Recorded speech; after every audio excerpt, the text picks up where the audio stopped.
Gundik tertawa keras saat suamiku tak mau membiayai aku yang baru saja melahirkan. Mereka membisu saat dokter berkata, "Tidak usah dibayar. Ayahmu direktur rumah sakit ini." Halo Bunda. Semoga Bunda semuanya dalam keadaan sehat dan bahagia ya.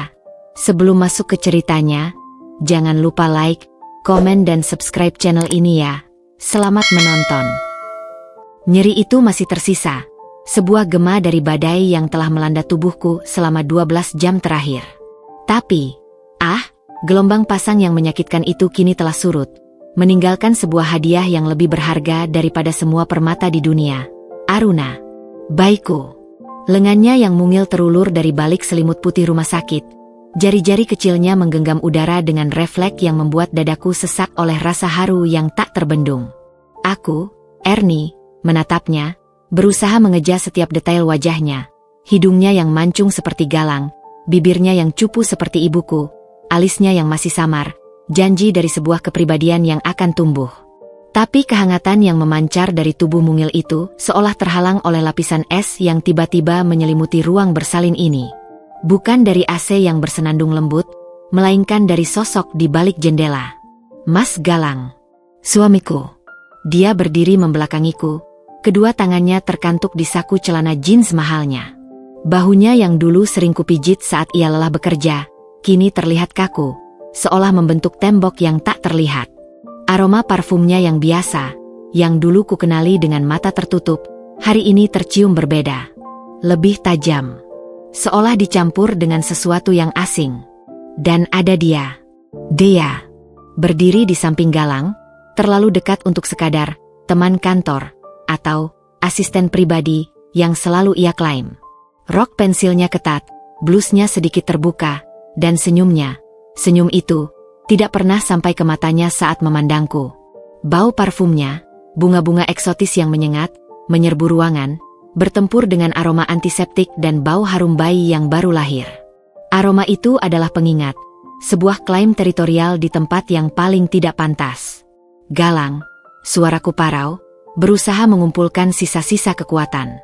Untuk biaya persalinan dan rawat inap 3 hari ini, aku sudah lihat draft tagihannya. Kita harus lunasi besok sebelum pulang. Galang tidak bergerak. Ia tetap menatap keluar jendela, melihat gedung-gedung tinggi yang mungkin mewakili ambisi dan dunianya yang jauh dariku sekarang. Dialah yang berbalik. Senyum tipis itu bermain lagi di bibirnya. Matanya, yang bersinar seolah menang sebuah permainan rahasia, menyapu tubuhku yang terbaring lemah.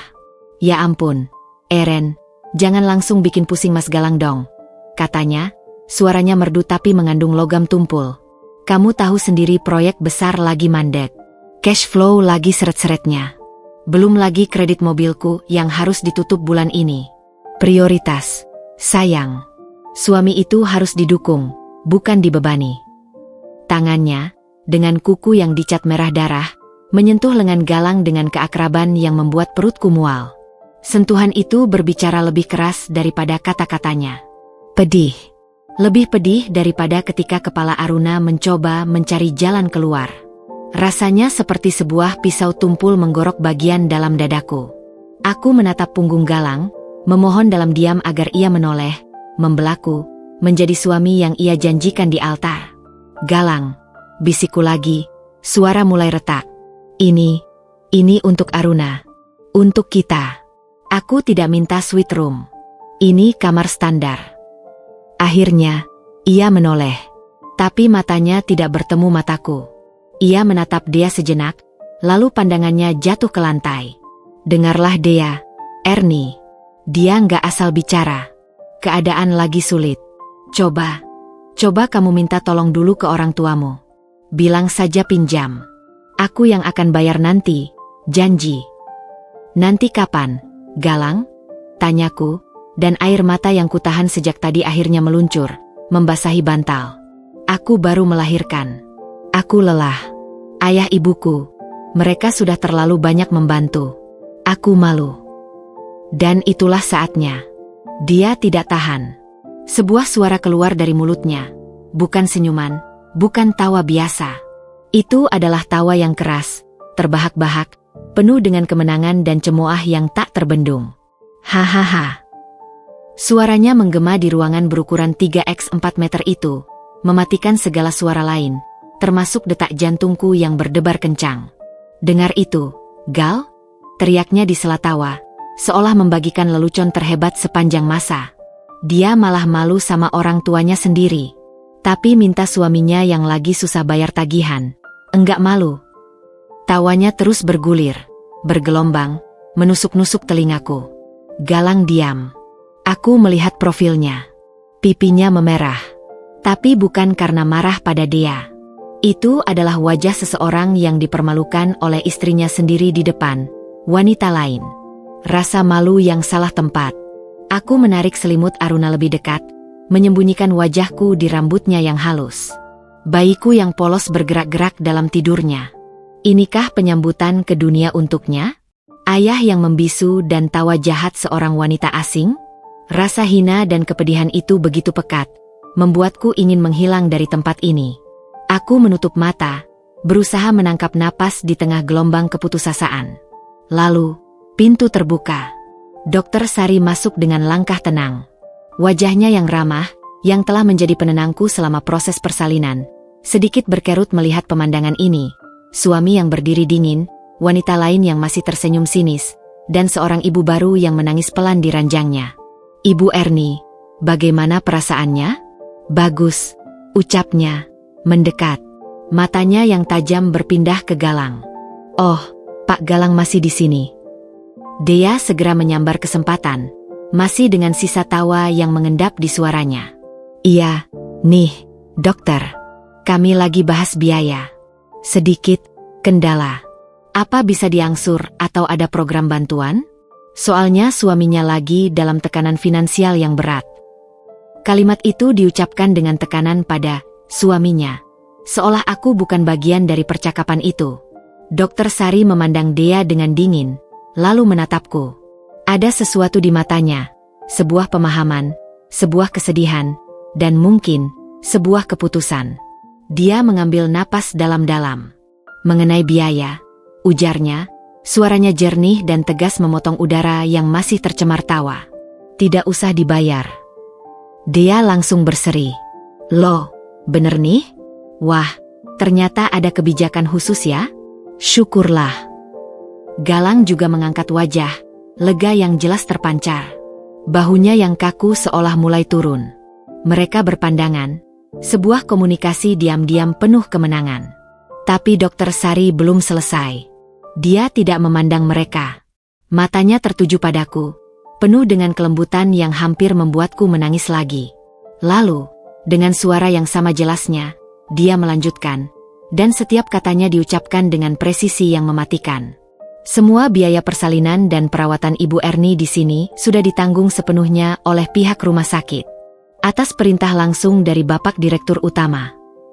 Dia mendengus, masih dengan senyum tipis. Alhamdulillah, dapat direktur yang baik hati dan pengertiannya. Dokter Sari kemudian memalingkan wajahnya. Kali ini, tatapannya yang biasa hangat menjadi sedingin es saat berpindah antara Galang dan Dea. Senyum kecil yang sama sekali tidak hangat muncul di bibirnya. Iya, beliau memang baik hati, ucapnya, dengan jeda yang disengaja. Tentu saja, beliau adalah ayah kandung Ibu Erni. Jadi, untuk menantu dan cucunya sendiri, beliau tidak akan membiarkannya terbebani oleh sekadar tagihan. Sepi. Suara sepi yang lebih mengguncang daripada tawa dia tadi, lebih menusuk daripada tangisanku, memenuhi setiap sudut ruangan. Wajah Dea berubah. Dari merah karena tertawa, menjadi pucat pasi dalam sekejap. Senyumnya membeku, lalu runtuh, meninggalkan mulutnya yang terbuka kecil dalam bentuk, oh, yang bodoh. Semua kepongahan, semua kepercayaan. Dirinya menguap. Matanya membelalak, menatap Galang dengan panik yang tak terbendung, seolah mencari jawaban atas kesalahan fatal yang baru saja mereka buat. Galang? Wajah Galang adalah gambaran sempurna dari sebuah kehancuran. Darah serasa surut dari seluruh wajahnya, meninggalkan warna abu-abu. Matanya membelalak, hampir melotot, menatapku seakan aku adalah hantu dari masa lalunya yang paling ia sesali. Keterkejutan, rasa malu yang membakar, dan ketakutan yang paling primal, ketakutan kehilangan akses, kehilangan status, kehilangan segalanya, bercampur jadi satu di raut wajahnya. Dia seperti patung lilin yang terkena api, meleleh di tempatnya berdiri. Ayahmu. Galang tercekat, suaranya serak bagikan orang yang kehausan. Ayahmu, direktur di sini? Direktur utama. Aku hanya bisa mengangguk, pelan. Sambil tanganku dengan naluri ibu, secara otomatis membelai lembut pipi Aruna yang sedang tidur pulas. Di balik rasa hancur karena pengkhianatannya, ada sebuah rasa yang aneh, pahit, tapi nyata, kepuasan. Kepuasan melihat topeng mereka terlepas secara begitu brutal dan memalukan. Sejak kapan? Desis Dea, suaranya nyaris tak terdengar, kehilangan semua manisnya yang dipaksakan, semua kekuatannya yang semu. Sekarang dia terdengar seperti anak kecil yang ketakutan. Dokter Sari, sebelum aku sempat menjawab, sudah menyahut. Suaranya datar, seperti membacakan laporan medis. Sejak RS Bunda Sejahtera ini pertama kali berdiri, Ibu Dea. Dan sepengetahuan saya, dia menatap Galang dengan tatapan yang bisa menembus baja. Bapak seharusnya sudah tahu. Karena dulu, bukan sekali dua kali Bapak yang menjemput keluarga Bapak direktur untuk acara keluarga atau sekadar makan malam di kediaman beliau.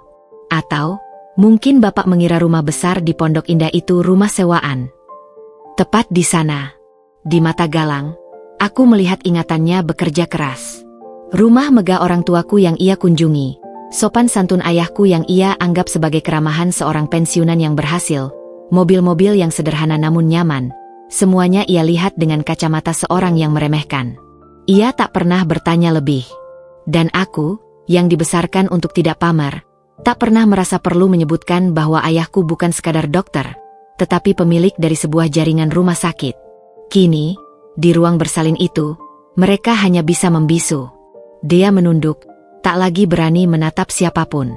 Galang ingin melangkah mendekatiku, tangannya terulur gemetar, tetapi aku memalingkan seluruh tubuhku, memberikan punggungku padanya, dan fokus sepenuhnya pada Aruna.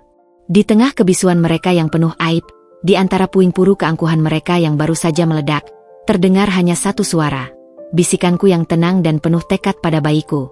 Tenang, sayang. Ibu di sini. Dan ibu janji, duniamu akan berbeda. Kakekmu dan ibu akan memastikannya. Tawa Dea yang keras tadi, kini bergema sebagai aib yang akan selamanya melekat pada mereka. Dan bagiku, Ernie, itu adalah suara bel pergantian babak dalam hidupku. Pulang. Kata itu seharusnya terasa hangat, seperti selimut tebal di musim hujan. Tapi ketika mobil jemputan dari rumah sakit, bukan mobil Galang, melainkan mobil dinas rumah sakit yang dikirimkan ayah, berhenti di depan gerbang rumah kami, yang terasa justru sebuah kejanggalan yang dalam. Rumah ini, sebuah rumah 2 lantai bergaya minimalis di kawasan Kelapa Gading, dulu adalah impian kami. Aku ingat bagaimana Galang memelukku erat saat kunci diserah terimakan, berbisik, ini awal dari kerajaan kita, Eren. Kala itu, air mataku meleleh karena bahagia. Kini, aku menatap fasadnya yang putih dengan mata yang telah dicuci oleh air mata kepahitan. Aku tahu, diam-diam, uang muka rumah ini adalah kado pernikahan dari orang tuaku yang disalurkan secara halus agar harga diri Galang tidak tersinggung. Selama ini, ia berpikir itu adalah hasil keringatnya semata, bonus dari proyek pertamanya yang sukses. Yang juga, sekarang aku curigai, ada campur tangan ayahku. Galang, yang sejak kejadian di rumah sakit seperti kehilangan kata-kata, turun dari mobil dengan kikuk. Ia langsung membuka pintu mobilku, tangannya terulur untuk membantu aku yang masih limbung membawa gendongan Aruna. Sentuhannya membuat kulitku bergidik. Aku menghindar halus, lebih memilih berpegangan pada pintu mobil. Biarkan saya, Bu Ernie, kata suster pendamping dari rumah sakit dengan sigap mengambil tas berisi perlengkapan bayi. Ia melangkah mendahului. Dea, yang tiba-tiba menghilang setelah insiden di ruang bersalin, tidak terlihat. Udara sepi itu sendiri sudah cukup berbicara. Memasuki rumah, aroma yang familiar, campuran furnitur baru, pengharum ruangan lavender kesukaanku, dan kopi, menyambut. Tapi ada sesuatu yang hilang. Itu adalah rasa milik bersama. Sekarang, rumah ini terasa seperti panggung, dan aku adalah pemain utama yang baru saja mengetahui bahwa seluruh naskahnya adalah kebohongan. Ayun, sayang, kita sudah di rumah, bisikku pada Aruna yang mulai rewel. Suaraku, yang berusaha lembut, terdengar kaku di telingaku sendiri. Galang berjalan di belakangku, seperti bayangan yang tak diundang. Eren, kamar sudah aku siapkan. Air panas juga. Dan ada catering khusus untuk ibu menyusui.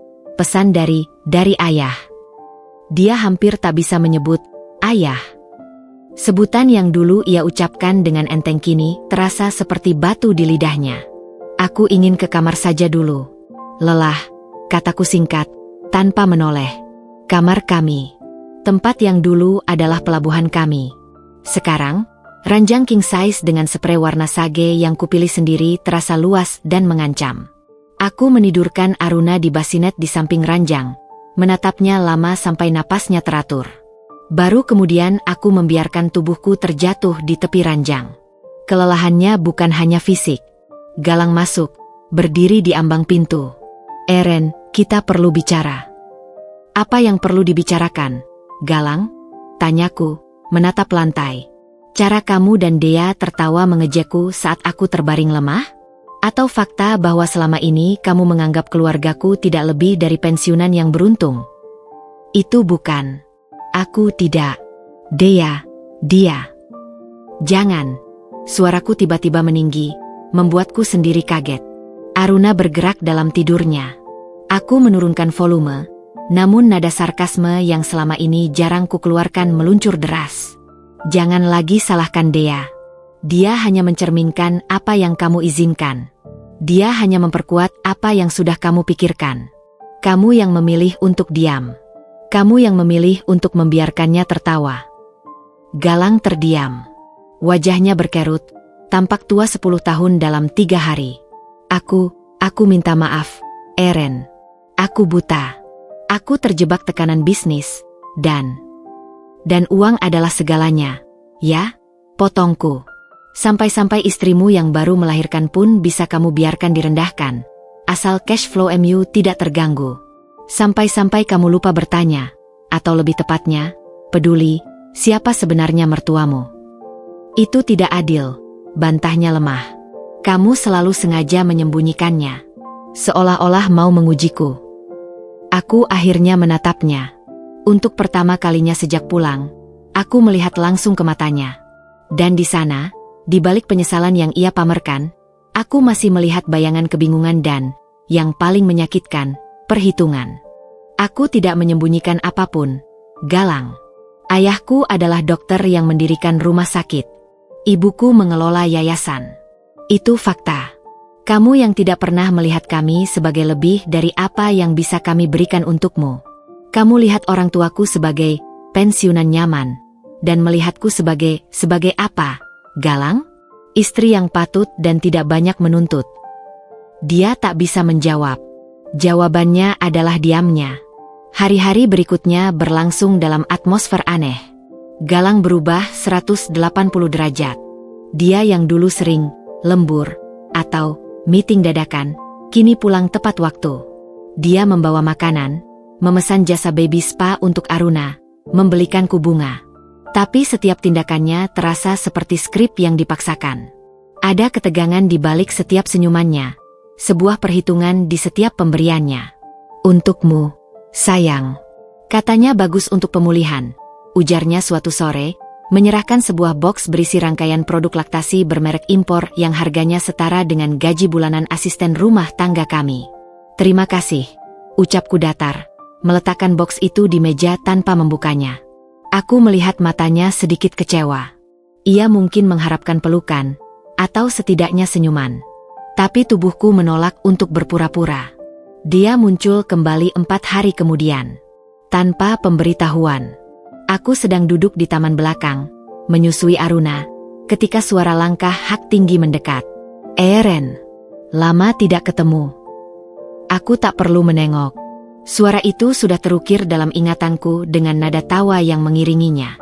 Dia berdiri di sampingku, mengenakan dress kasual yang tetap terlihat mahal. Wajahnya memancarkan kepalsuan yang nyaris sempurna. "Aku bawa oleh-oleh untuk Aruna," katanya, mengulurkan tas kecil berisi baju bayi bermerek. "Aku juga mau minta maaf, nih, Eren. Sungguh. Waktu itu aku lagi stres berat lihat kondisi keuangan kantor. Jadi mungkin kata-kataku kelewatan. Aku cuma khawatir sama Galang. Kamu tahu sendiri dia gue banget." Aku menerima tas itu.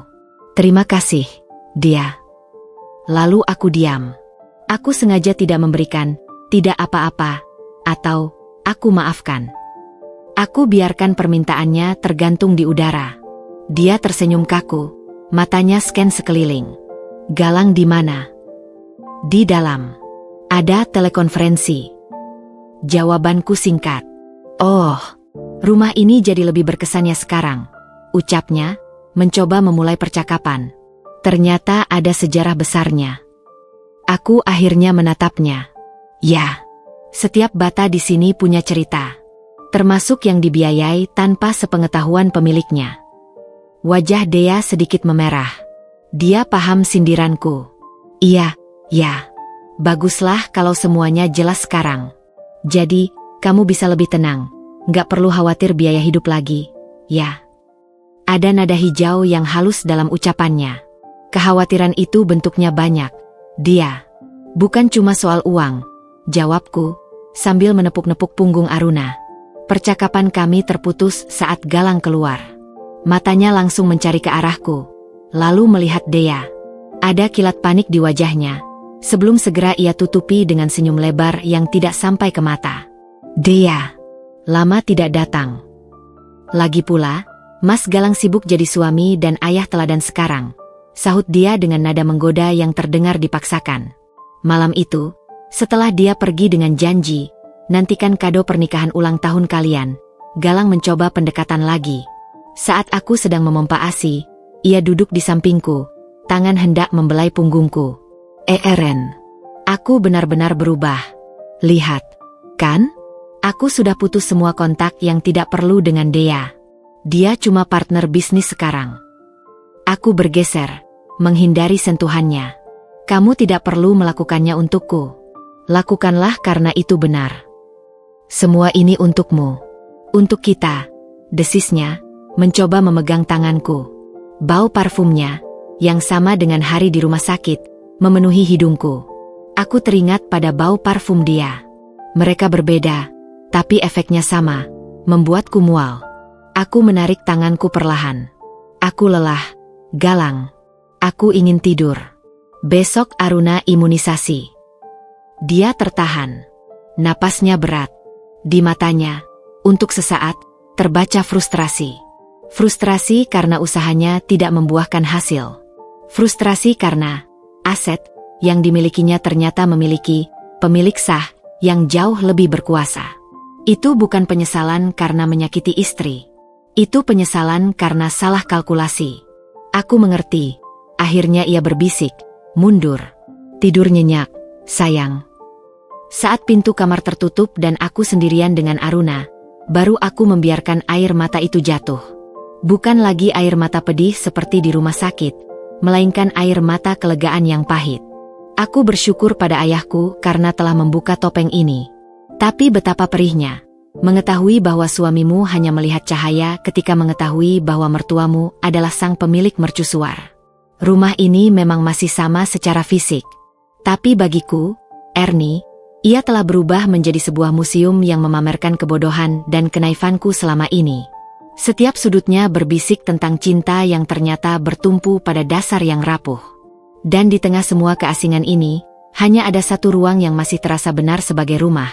Pelukan kecil Aruna, yang polos dan tulus, tidak peduli siapa kakeknya atau seberapa banyak uang di rekening orang tuanya. Dialah satu-satunya kebenaran yang tersisa di tengah reruntuhan pernikahanku. Perubahan pada Galang memang nyata, tapi seperti lukisan yang terlalu banyak retouching, di balik permukaan yang halus, retakan aslinya masih bisa terlihat oleh mata yang jeli.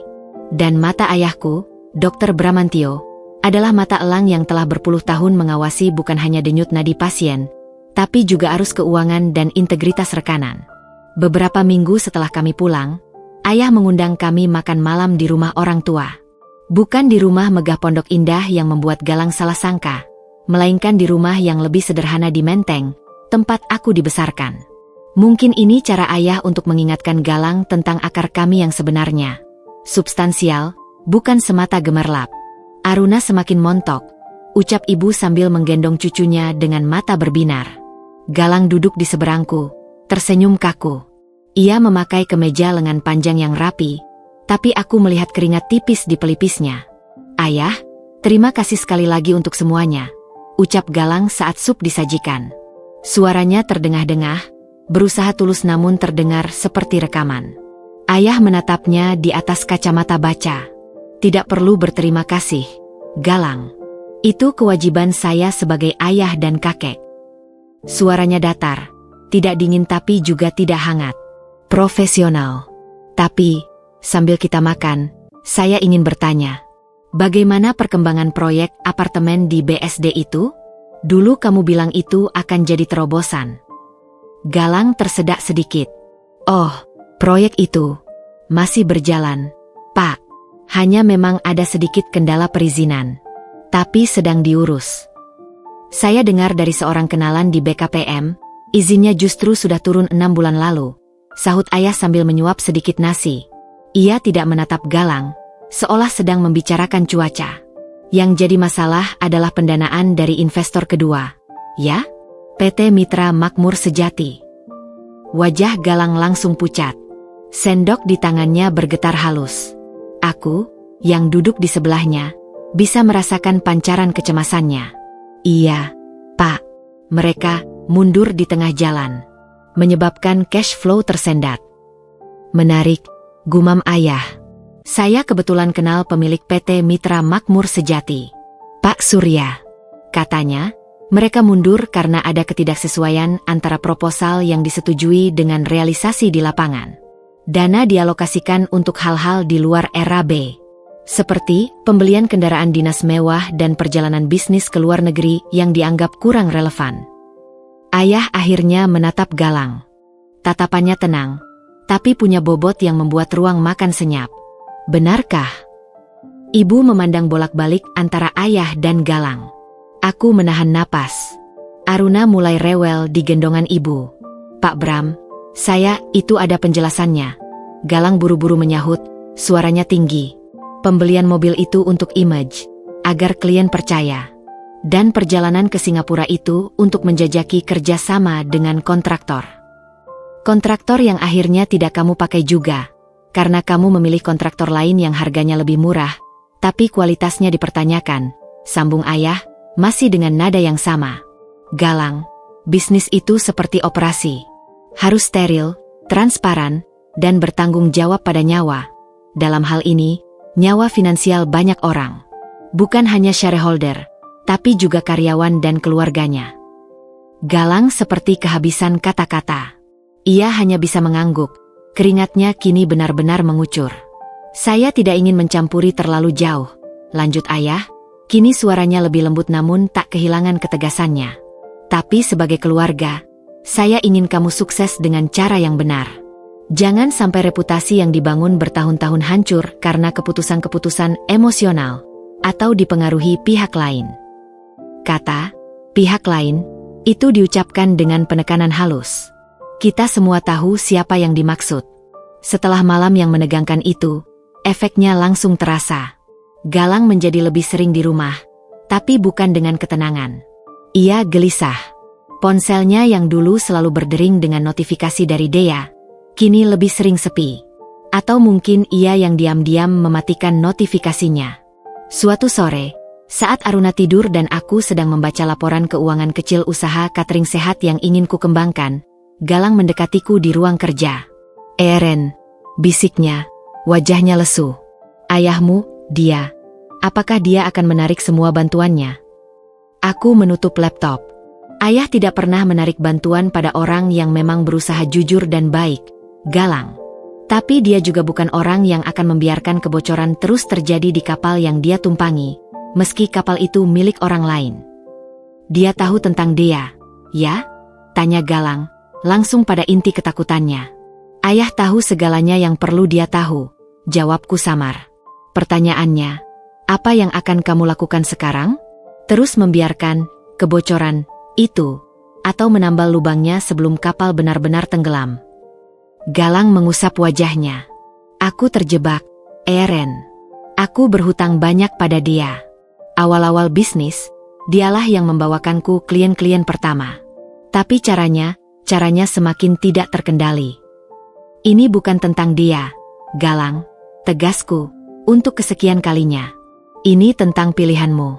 Kamu memilih untuk membiarkannya, memanfaatkan jalannya, dan sekarang kamu harus memilih lagi, melanjutkan cara itu dan menanggung risikonya, atau memotong rantai itu dan membangun dari awal dengan cara yang bersih.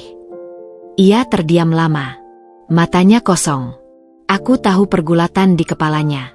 Di satu sisi, ada ketakutan kehilangan Dea yang bukan lagi sebagai wanita, tetapi sebagai jaringan dan cara cepatnya.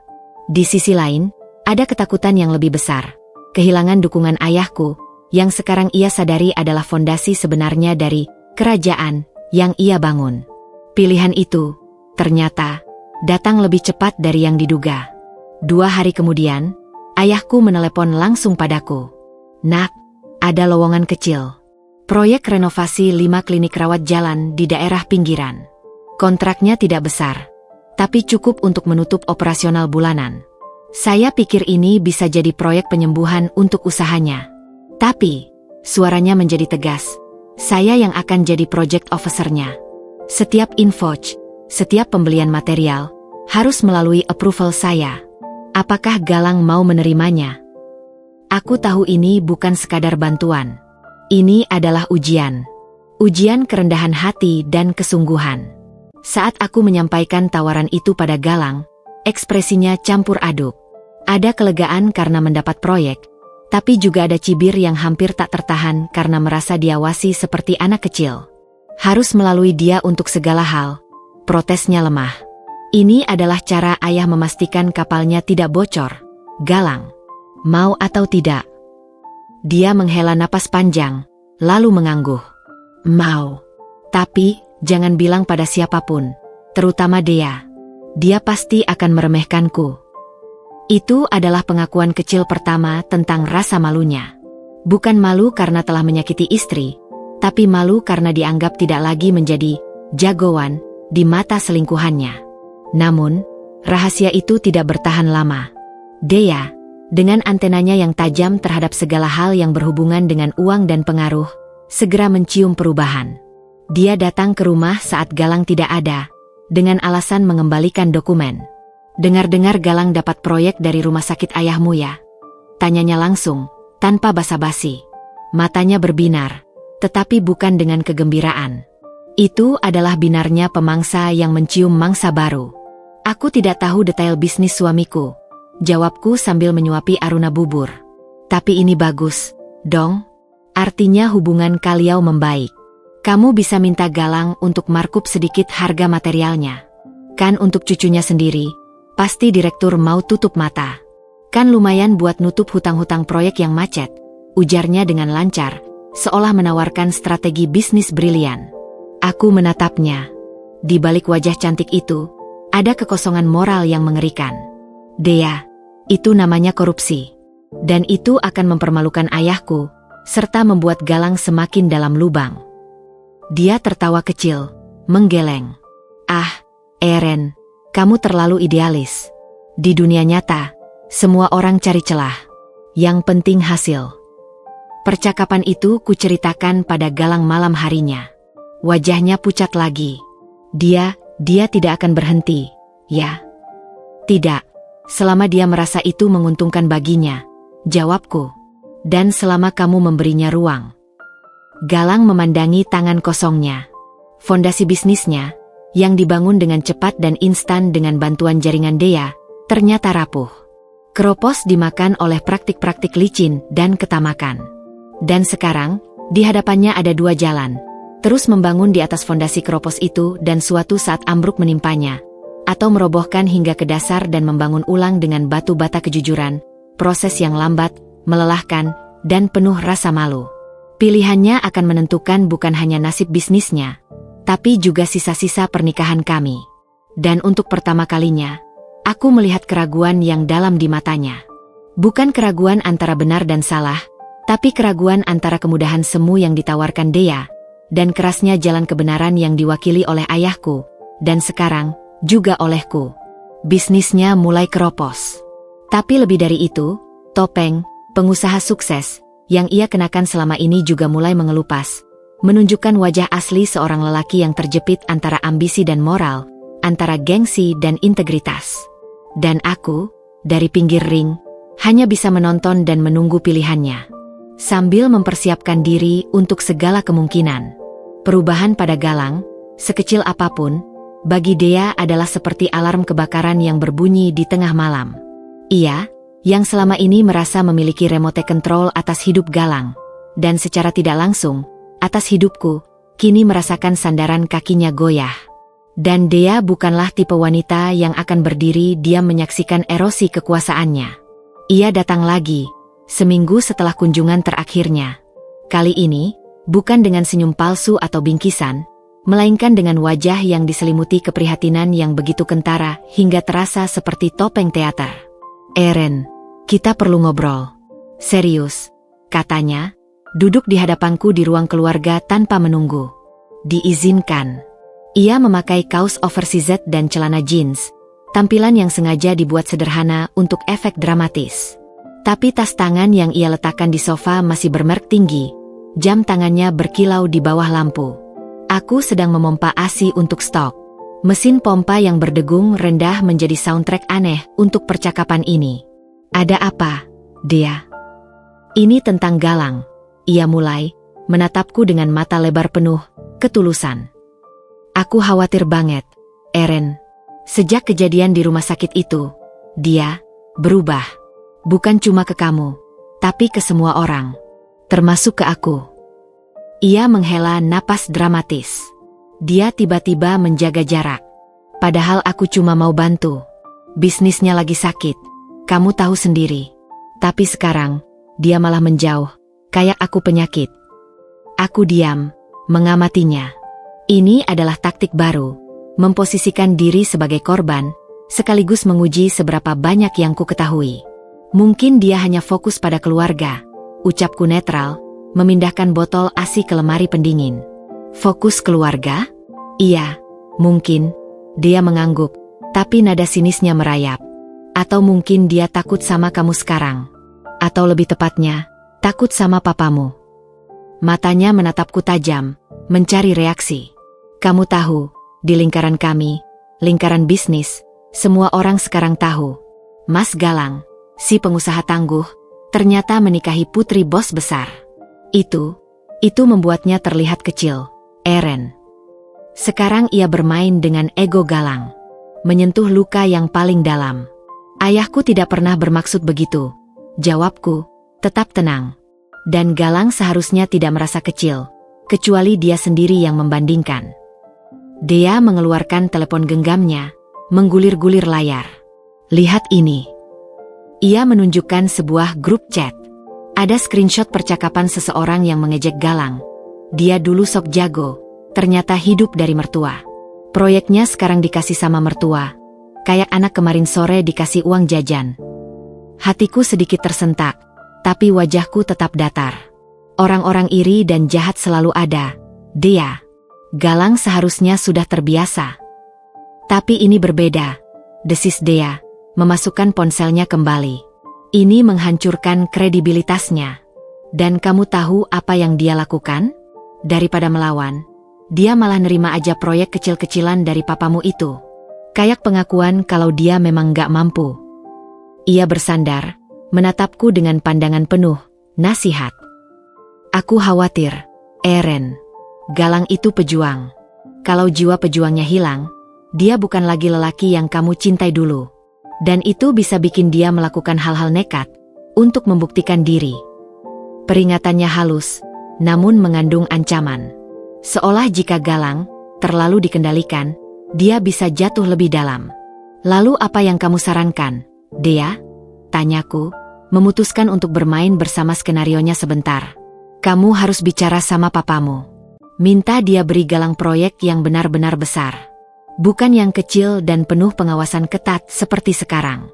Proyek yang bisa bikin Galang bangkit lagi, bikin orang-orang itu tutup mulut. Dan, ia berhenti sejenak, kamu harus beri dia ruang.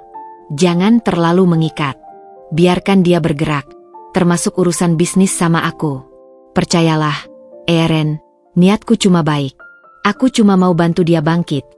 Untuk kamu dan Aruna juga. Kepalsuan itu begitu tebal. Aku hampir bisa menyentuhnya. Dia tidak peduli dengan kebangkitan Galang. Ia hanya ingin kembali memiliki akses. Akses pada Galang yang pejuang. Yang berarti, Galang yang berani mengambil risiko, seringkali ilegal, dan mengalirkan dana ke kantongnya. Aku akan pertimbangkan, ucapku pendek, mengakhiri percakapan. Tapi peringatan Dea tentang hal-hal nekat, ternyata bukan hanya gertakan. Malam itu, Galang pulang dengan bau alkohol samar. Ia jarang minum. Wajahnya murung. Aku bertemu dia hari ini, gumamnya sambil melepas sepatu. Aku tahu, dia kesini. Dia kasih aku pilihan. Galang duduk di sampingku, kepalanya tertunduk. Ada investor baru. Dari latar belakang agak gelap. Tapi mereka mau danai proyek apartemen yang mandek itu, dengan syarat bunga tinggi dan beberapa penyesuaian di spesifikasi material. Itu namanya rentenir, Galang, kataku langsung. Dan, penyesuaian material, artinya pakai material aspal. Itu berbahaya. Aku tahu, ia membentak tiba-tiba, lalu langsung menyesal. Maaf, aku tahu, Eren. Tapi, tanpa suntikan dana, proyek itu benar-benar mati. Aku akan ditagih habis-habisan oleh supplier lama. Dia bilang, ini satu-satunya jalan. Atau, ia menatapku, matanya merah. Aku harus merengek-rengek terus pada ayahmu, jadi anak emas yang dikasih proyek receh. Pilihannya jelas, jalur gelap dan cepat bersama Dea, atau jalur terang yang lambat dan penuh rasa, malu, di matanya sendiri. Apa kata hatimu, Galang? Tanyaku, menempatkan tanganku di atas tangannya yang dingin. Dia menangis. Tangisan lelaki yang penuh kehancuran dan kebingungan. Aku benci merasa seperti ini. Aku benci diriku sendiri. Tapi aku juga benci merasa tergantung. Aku tahu, dalam kondisi lemahnya ini, Dea akan menjadi magnet yang kuat. Ia butuh penyaluran yang lebih konkret daripada sekedar nasihat. Keesokan harinya, aku mengunjungi ayah di kantornya. Kuceritakan semuanya. Tentang Dea, tentang ancaman rentenir, tentang kerapuhan Galang. Ayahku mendengarkan dengan serius, jari-jarinya menyentuh ujung meja kayu mahoninya. Dia ini seperti kutu busuk. Tidak mematikan secara langsung, tapi menggerogoti dan menyebarkan penyakit. Galang harus memutuskan sendiri untuk membasminya. Tapi dia lemah sekarang, yah. Dan kutu busuk itu menawarkan darah segar dalam bentuk uang rentenir. Ayah berpikir sejenak. Baik, kita beri dia bantuan, tapi dengan mekanisme yang membuat si kutu busuk tidak bisa ikut menghisap. Ia kemudian menjelaskan skemanya. Ayah akan mengalihkan proyek renovasi klinik itu menjadi proyek pembangunan satu klinik baru yang lebih besar. Nilainya cukup untuk menutup kebutuhan mendesak Galang. Tapi, kontrak akan dibuat sangat ketat. Pembayaran dilakukan per fase penyelesaian fisik yang diverifikasi langsung oleh pengawas independen ayah. Dan yang terpenting, dana akan ditransfer langsung ke rekening khusus proyek, yang hanya bisa ditarik dengan tanda tangan kuasa ayah dan Galang bersama-sama. Tidak ada ruang untuk markup atau pencairan untuk keperluan lain. Ini akan membuat dia marah, kataku. Tepat sekali, jawab ayah dengan senyum tipis. Kita ingin dia marah. Orang yang marah dan merasa terpojok akan melakukan kesalahan. Dan saat itulah kita bisa menangkap kutu busuk itu dengan lebih mudah. Saat tawaran ini disampaikan pada Galang, reaksinya kompleks. Ada kelegaan yang besar karena mendapat proyek penyelamat. Tapi ada juga cemberut saat mendengar syarat-syaratnya, terutama tentang pengawasan ketat dan tidak adanya uang cair yang bisa ia gunakan untuk hal lain, yang dalam benaknya pasti termasuk memuaskan Dea. Ini seperti aku tidak dipercaya, keluhnya.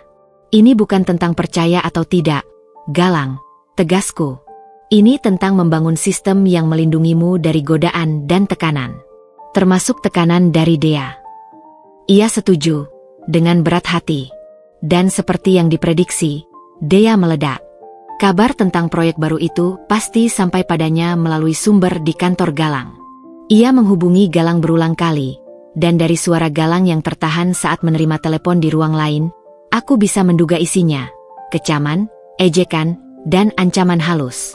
Hingga akhirnya, dia muncul lagi di depan rumah kami, kali ini tanpa appointment, wajahnya merah padam. "Kamu pikir kamu sangat pintar, ya?" Serunya pada Galang yang membuka pintu. Aku berdiri di baliknya, menggendong Aruna. Mengurung diri di balik. "Rok mertua, jadi anak baik-baik yang dikasih uang saku?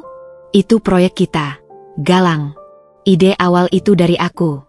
Dan sekarang kamu mau nikmati sendirian dengan sistem ketat ala papamu." "Ini bukan untuk dinikmati sendirian, Dea," bantah Galang, suaranya lemah. "Ini untuk menyelamatkan perusahaan. Menyelamatkan dengan jadi budak." Dia tertawa getir. "Dengar, aku punya solusi. Investor yang kubilang itu masih mau. Kita bisa tolak proyek mertuamu, ambil uang mereka, lanjutkan apartemen. Setelah apartemen jadi dan terjual, kita bayar mereka, dan kita bebas. Tidak ada yang mengendalikan." "Itu terlalu berisiko," kata Galang, menggeleng. "Hidup itu risiko," teriak Dea. Matanya kemudian menatapku, penuh kebencian. "Atau kamu lebih takut pada istrimu dan papanya sekarang? Lelaki macam apa kamu?" Kalimat itu menyentuh naluri paling primitif Galang. Ego yang sudah terluka. Wajahnya berkerut, antara marah dan malu. Tapi sebelum Galang merespon, aku yang maju selangkah. Suaraku tenang, tapi memotong. "Dea, Galang sudah memutuskan. Ini pilihannya. Dan sebagai istrinya, saya mendukungnya. Yang kamu tawarkan bukan solusi, tapi jebakan yang lebih dalam. Silakan, kalau kamu punya cara lain yang lebih baik dan bersih, ajukan. Tapi kalau cuma mau menariknya ke lumpur yang sama, kami tidak tertarik." Dia terkesiap, lalu memandangku dengan pandangan yang benar-benar tak terselubungi lagi. Dingin. Penuh kebencian. Seperti ular yang siap mematuk. "Baik," desisnya pelan. "Kalian mau main sendiri? Mari kita lihat. Tapi ingat, aku tidak membangun jaringan ini dari nol untuk kemudian dianggap angin lalu. Kamu, Ernie, mungkin punya papa direktur. Tapi aku punya cara-caraku sendiri." Ia pergi, meninggalkan ancaman yang menggantung di udara. Ancaman itu tidak langsung terwujud dalam bentuk kekerasan, melainkan dalam bisikan-bisikan racun. Dalam beberapa hari, kabar burung mulai beredar, bahwa Galang tidak becus mengelola proyek sehingga harus diselamatkan mertua. Bahwa proyek baru itu sebenarnya akan dikorupsi berdua dengan mertuanya. Bahwa Dea adalah partner korban yang disingkirkan karena telah mengetahui kebusukan mereka. Dia sedang memainkan kartu terakhirnya, merusak reputasi. Jika Galang tidak bisa dia kendalikan, maka ia akan berusaha menghancurkannya. Dan dalam kehancuran itu, ia berharap bisa menyelamatkan apa yang bisa diselamatkan, mungkin dengan memeras Galang, atau mungkin dengan mendekati investor gelap itu sendiri dan menawarkan informasi tentang Galang sebagai tumbal. Galang terlihat semakin tertekan. Bisnisnya mulai keropos bukan hanya secara finansial, tapi juga secara reputasi. Dan di tengah semua ini, Dea, si gundik yang tertawa keras di ruang bersalin, kini berubah menjadi algojo yang perlahan-lahan mengencangkan tali di leher pria yang pernah ia kendalikan. Karma bagi Dea belum sepenuhnya jatuh, tapi gerakannya yang semakin nekat justru sedang menggali lubang yang lebih dalam untuk dirinya sendiri. Dan kami, dari dalam benteng yang mulai dibangun ayah, hanya perlu bersabar dan menunggu saatnya ia terjatuh. Udara Jakarta pagi itu terasa pengap, seakan mencerminkan kepenatan di jiwaku. Aruna rewel karena tumbuh gigi, membuat malam sebelumnya hampir tanpa tidur. Aku duduk di teras depan, menikmati teh chamomile yang sudah dingin, mencoba menenangkan saraf yang berdenyut-denyut. Pikiran masih berkecamuk antara kekhawatiran akan bisnis Galang yang semakin terpuruk oleh kampanye hitam Dea, dan rasa hampa yang terus menggerogoti batinku setiap kali memandang suamiku yang berubah jadi bayangan penuh ketakutan. Tiba-tiba, Gerbang besi berderit perlahan. Seorang wanita berdiri di baliknya. Bukan Dea. Wanita ini berbeda. Usianya mungkin sekitar pertengahan 30-an. Tapi kerutan di sudut matanya dan kekeringan di kulitnya membuatnya tampak lebih tua. Dia memakai baju batik sederhana yang sudah sedikit luntur dan jilbab syal yang tidak terlalu rapi. Tas anyaman di tangannya terlihat usang. Matanya, yang besar dan mirip dengan mata galang, penuh dengan kelelahan dan keraguan. "Permisi," suaranya lirih, hampir tertelan deru angin. Saya cari Ibu Erni." Sebuah firasat dingin mengalir di tulang belakangku. "Saya Erni. Ada yang bisa saya bantu?" Wanita itu menarik napas dalam-dalam, seolah mengumpulkan nyali. Saya Rara. Rara Setiawati. Saya dari Ciamis." Dia berhenti, menatapku dengan tatapan yang dalam, penuh dengan beban yang tak terucap. "Saya, istri Mas Galang." Dunia berhenti berputar untuk sesaat. Suara klakson mobil di kejauhan, kicau burung, tangisan Aruna dari dalam rumah, semuanya meredam menjadi desis putih di telingaku. Aku hanya bisa menatapnya, mulut terbuka sedikit, mencerna 3 kata yang baru saja ia ucap. "Maaf?" Kata itu akhirnya keluar, lemah. "Istri Mas Galang." Ulangnya, lebih tegas kali ini. Air matanya mulai menggenang. Atau lebih tepatnya, istri yang belum diceraikan. Kaki-kakiku terasa lemas. Aku bersandar pada tiang teras. "Masuk," bisikku, suara serak. "Silakan duduk." Rara masuk dengan langkah ragu-ragu. Matanya menyapu interior rumah yang mungkin terlihat sangat mewah baginya. Dia duduk di ujung sofa, tubuhnya kaku. "Saya tahu ini tidak sopan, Ibu Erni. Saya cuma sudah nggak punya jalan lain." Tangisnya akhirnya meledak, diam-diam namun menghancurkan. Dia mengeluarkan selembar foto dari tas anyamannya. Foto itu sudah lusuh, bergambar Galang yang jauh lebih muda, dengan senyum polos yang tidak kukenal, memeluk seorang wanita yang jelas-jelas adalah Rara. Di antara mereka, berdiri seorang anak laki-laki berusia sekitar 5 tahun di foto itu. "Ini Galang, saya, dan anak kami, Dimas." Sekarang Dimas sudah 8 tahun. Aku mengambil foto itu. Tanganku gemetar. Wajah Galang di foto itu begitu asing. Bahagia, tanpa beban, tanpa topeng pengusaha kota. Anak itu memiliki hidung dan mata yang sama persis dengan Galang. "Kami nikah secara adat dan catatan sipil 7 tahun lalu di kampung," lanjut Rara di sela isakannya. "Tapi 3 tahun lalu, setelah Galang bilang mau cari kerja di Jakarta, dia jarang pulang. Uang kirimannya juga mulai berkurang, lalu berhenti sama sekali setahun terakhir. Saya tanya-tanya tetangga yang pernah kerja di Jakarta. Ada yang bilang dia kawin lagi sama perempuan kota." Dia menatapku, matanya memohon maaf. Saya coba telepon, nggak pernah diangkat. Saya kirim pesan, dibaca tapi nggak dibalas. Sampai Dimas sakit, Ibu." Dia mengeluarkan selembar kertas lain, hasil lab dari sebuah puskesmas di Ciamis. Diagnosanya, demam berdarah dengue. Dia butuh rawat inap, butuh biaya. Saya sudah jual apa saja yang bisa dijual. Saya cuma bisa ingat-ingat alamat ini dari amplop yang dulu pernah Galang kirim pulang. Saya datang naik bus semalaman. Saya cuma mau minta dia bertanggung jawab untuk anaknya. Setiap kata seperti pukulan palu godam ke kepalaku. Pernikahanku, cintaku, pengorbananku melahirkan Aruna. Semua kebohongan yang kujadikan kebenaran selama ini. Semuanya adalah bangunan pasir yang kini diterjang tsunami. Dia tidak pernah bilang, ucapku, suaraku hampa. Aku menatap foto itu lagi. Anak itu. Ada seorang anak laki-laki di luar sana yang adalah darah daging Galang, yang sedang sakit, dan ayahnya sedang sibuk berlagak sebagai pengusaha sukses dan suami baru. Dia bilang pada saya, "Ibu Erni?" Tanya Rara, suaranya penuh kepedihan. Dia bilang apa tentang kami? Aku menggeleng pelan. Dia bilang, dia lajang ketika kami bertemu. Dia bilang keluarganya sudah tidak ada. Rara memeluk dirinya sendiri, seperti mencoba menahan rasa sakit yang terlalu besar. Dia buang kami. seperti sampah. Kemarahan yang selama ini kusimpan terhadap ketidakpedulian Galang, terhadap kelicikan Dea, kini meledak menjadi sesuatu yang lebih besar. Kemarahan terhadap penipuan yang begitu mendasar. Aku bukan hanya dikhianati. Aku adalah korban kejahatan. Pernikahanku tidak sah.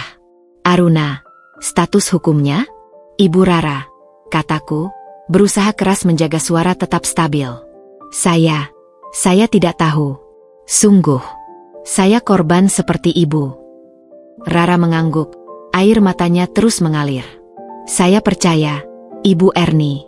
Wajah ibu seperti saya dulu, waktu pertama tahu. Pernyataan itu menyayat. Kami disatukan oleh luka yang sama, disebabkan oleh lelaki yang sama. Dimas di mana sekarang? Masih di kampung, sama neneknya. Saya mesti cepat kembali. Tanpa pikir panjang, aku berdiri. Tunggu sebentar. Aku masuk ke dalam, mengambil dompetku, dan mengeluarkan sejumlah uang tunai yang cukup untuk biaya rawat inap dan transportasi. Aku juga mengambil beberapa botol susu formula dan vitamin anak yang belum terbuka untuk Aruna, memasukkannya ke dalam tas. Ini untuk biaya Dimas, kataku, menyerahkan uang dan tas itu pada Rara. Tolong bawa dia ke rumah sakit yang layak. Jangan ke puskesmas kalau memang parah. Rara terkejut, menolak dengan geleng-geleng kepala. Enggak, Ibu. Saya bukan mau minta-minta. Ini bukan sedekah, potongku tegas. Ini tanggung jawab saya juga, sebagai orang yang selama ini tidak tahu telah mengambil hak ibu dan Dimas. Dan sebagai ibu, saya tidak tega membiarkan anak sakit tanpa bantuan. Aku memegang tangannya yang kasar. Ini baru permulaan, Bu Rara. Kita harus selesaikan ini. Dengan hukum. Untuk kepastian Dimas. Dan untuk anak saya juga.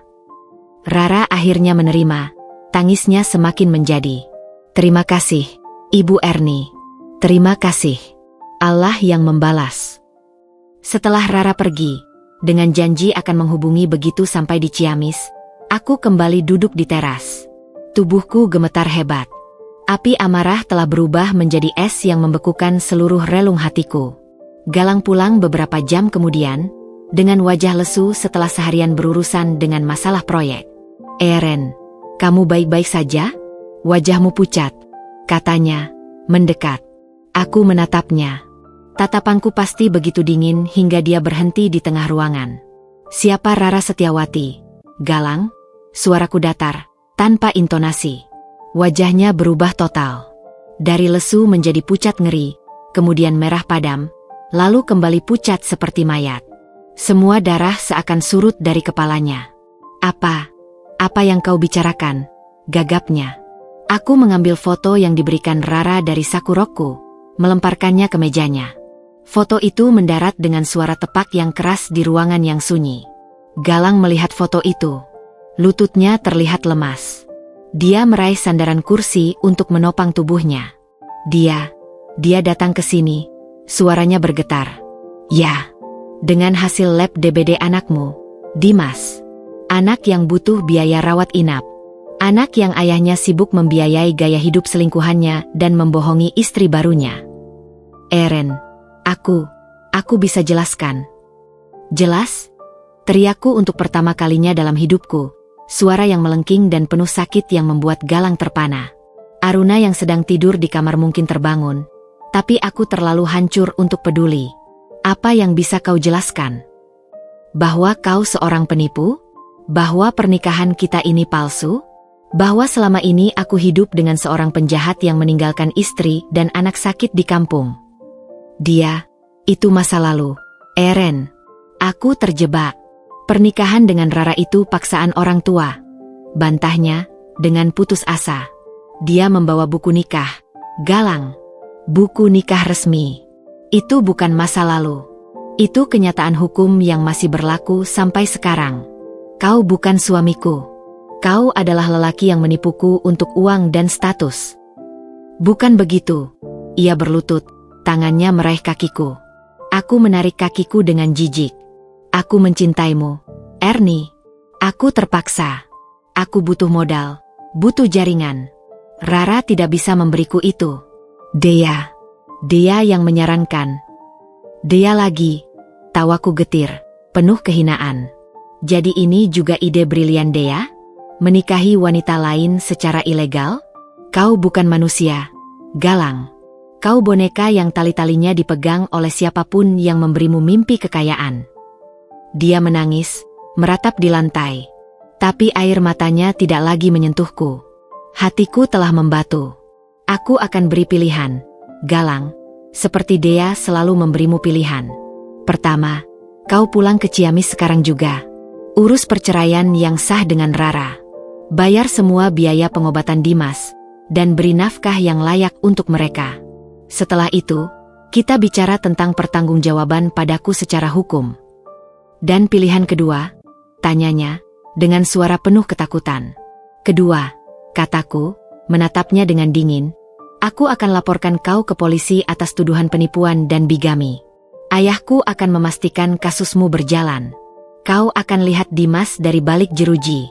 Dan Dea, percayalah, dia akan jadi orang pertama yang kabur dan mungkin malah menjadi saksi untuk meringankan dirinya. Galang terduduk lemas di lantai, terisak.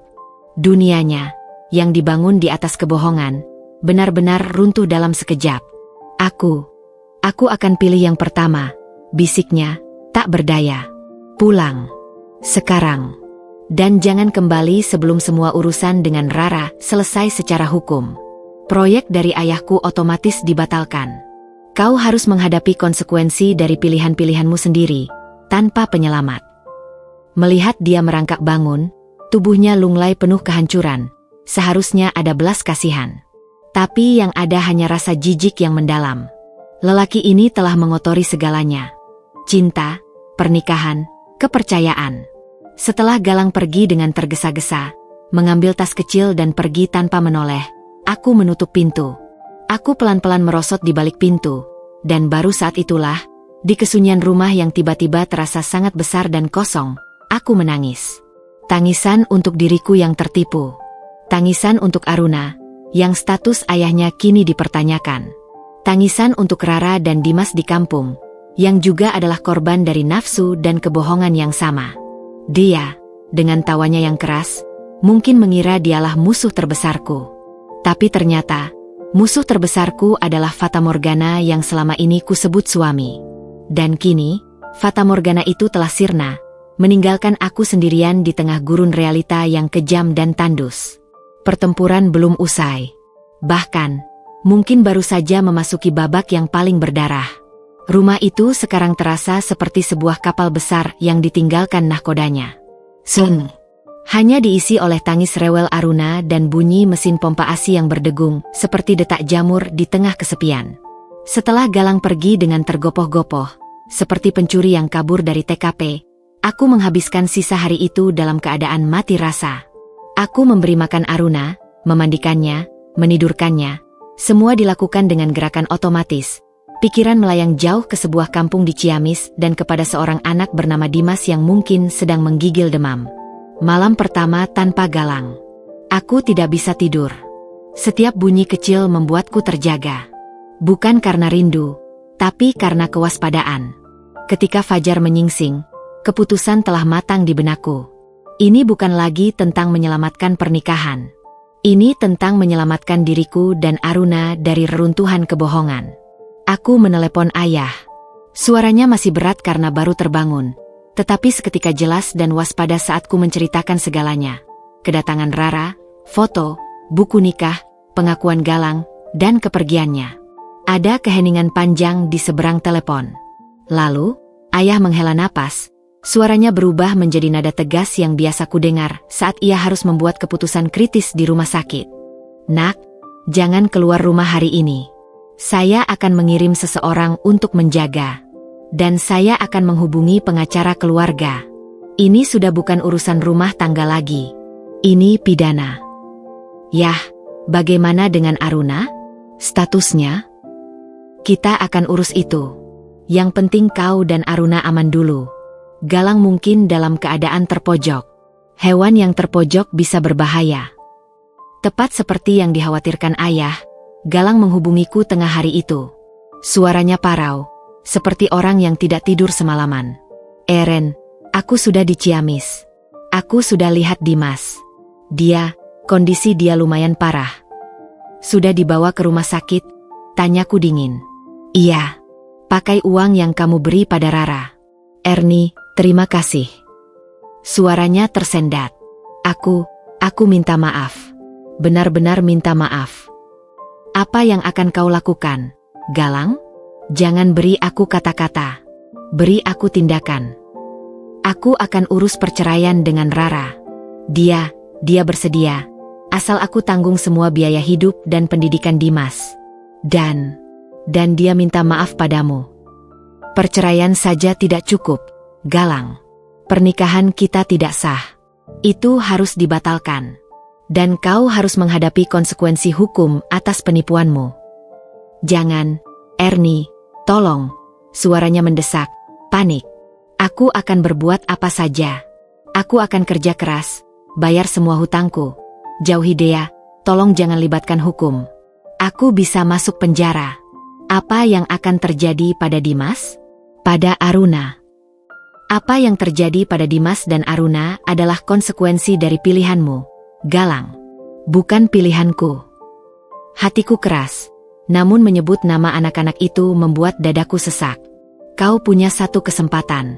Urus perceraianmu dengan Rara sampai tuntas, dengan dokumen hukum yang sah. Setelah itu, kita akan berdiskusi dengan pengacaraku tentang jalan keluarnya. Tapi satu langkah salah, aku tidak akan segan. Baik-baik, aku janji. Tapi Galang dan janji adalah dua hal yang sudah tidak lagi berkaitan. 2 hari kemudian, ayahku menelepon lagi, suaranya datar. Anaknya, pengacara kita sudah melakukan penelusuran cepat. Ada beberapa hal yang harus kau ketahui. Pertama, cerai dengan Rara tidak akan cepat. Mereka punya anak, dan ada unsur penelantaran. Itu bisa berbelit. Kedua, suaranya rendah, kami menemukan transaksi mencurigakan dari perusahaan Galang ke rekening Dea, bahkan setelah proyek dari kita berjalan. Jumlahnya tidak kecil.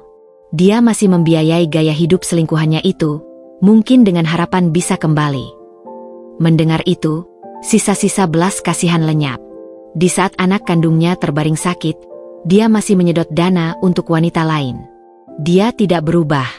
Dia hanya terjepit.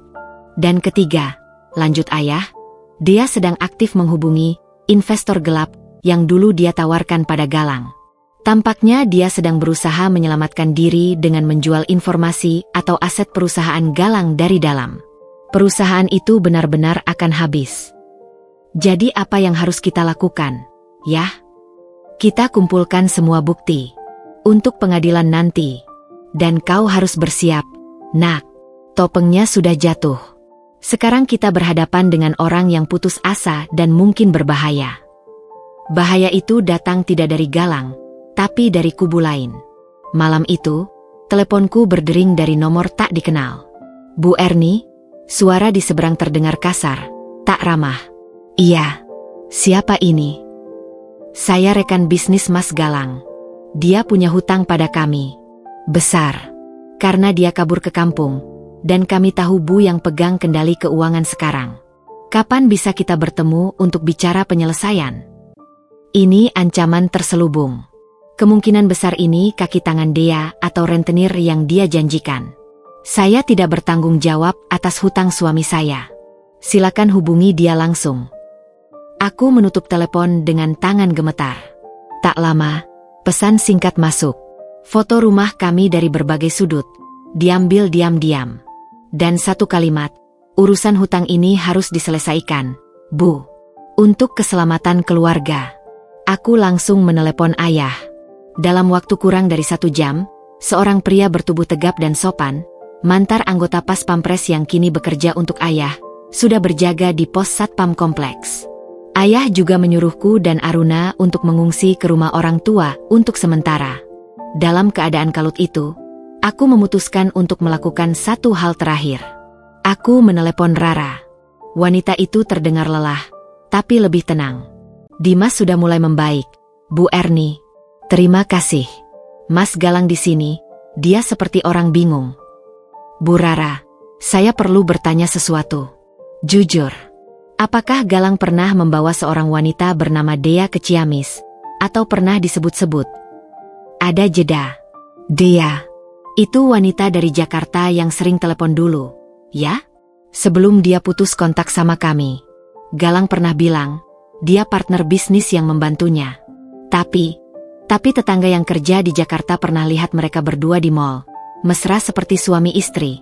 Waktu saya tanya, Galang bilang itu cuma untuk pencitraan bisnis.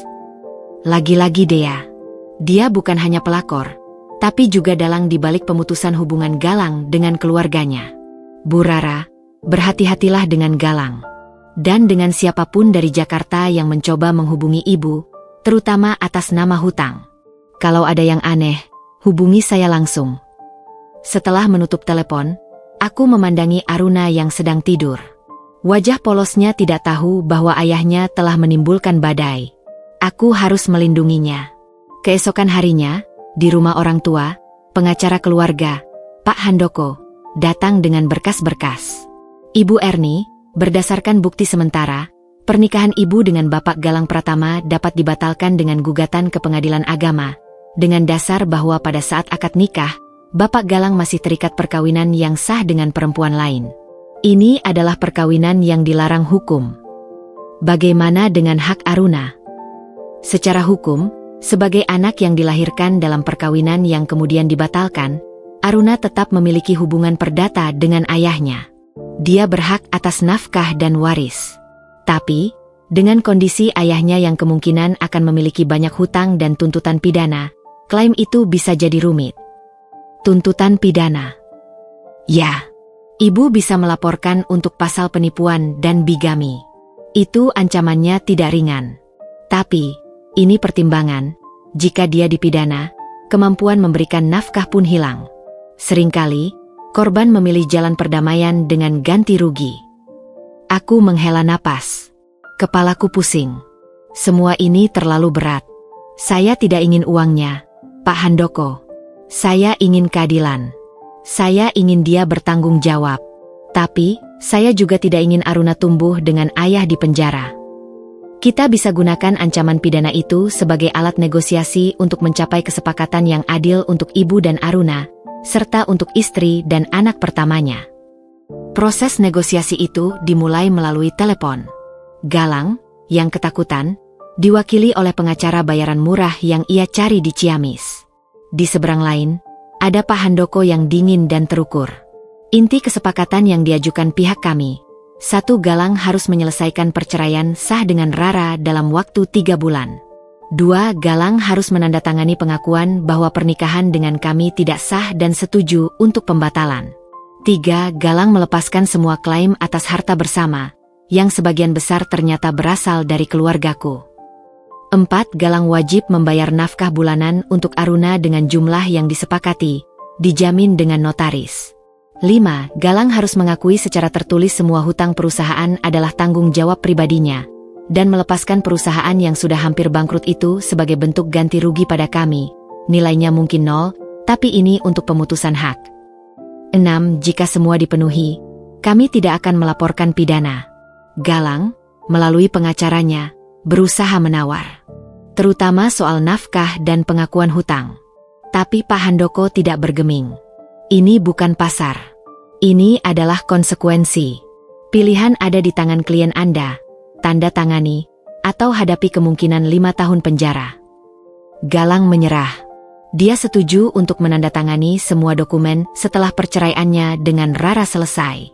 Sementara proses hukum berjalan lambat, kehancuran lain terjadi.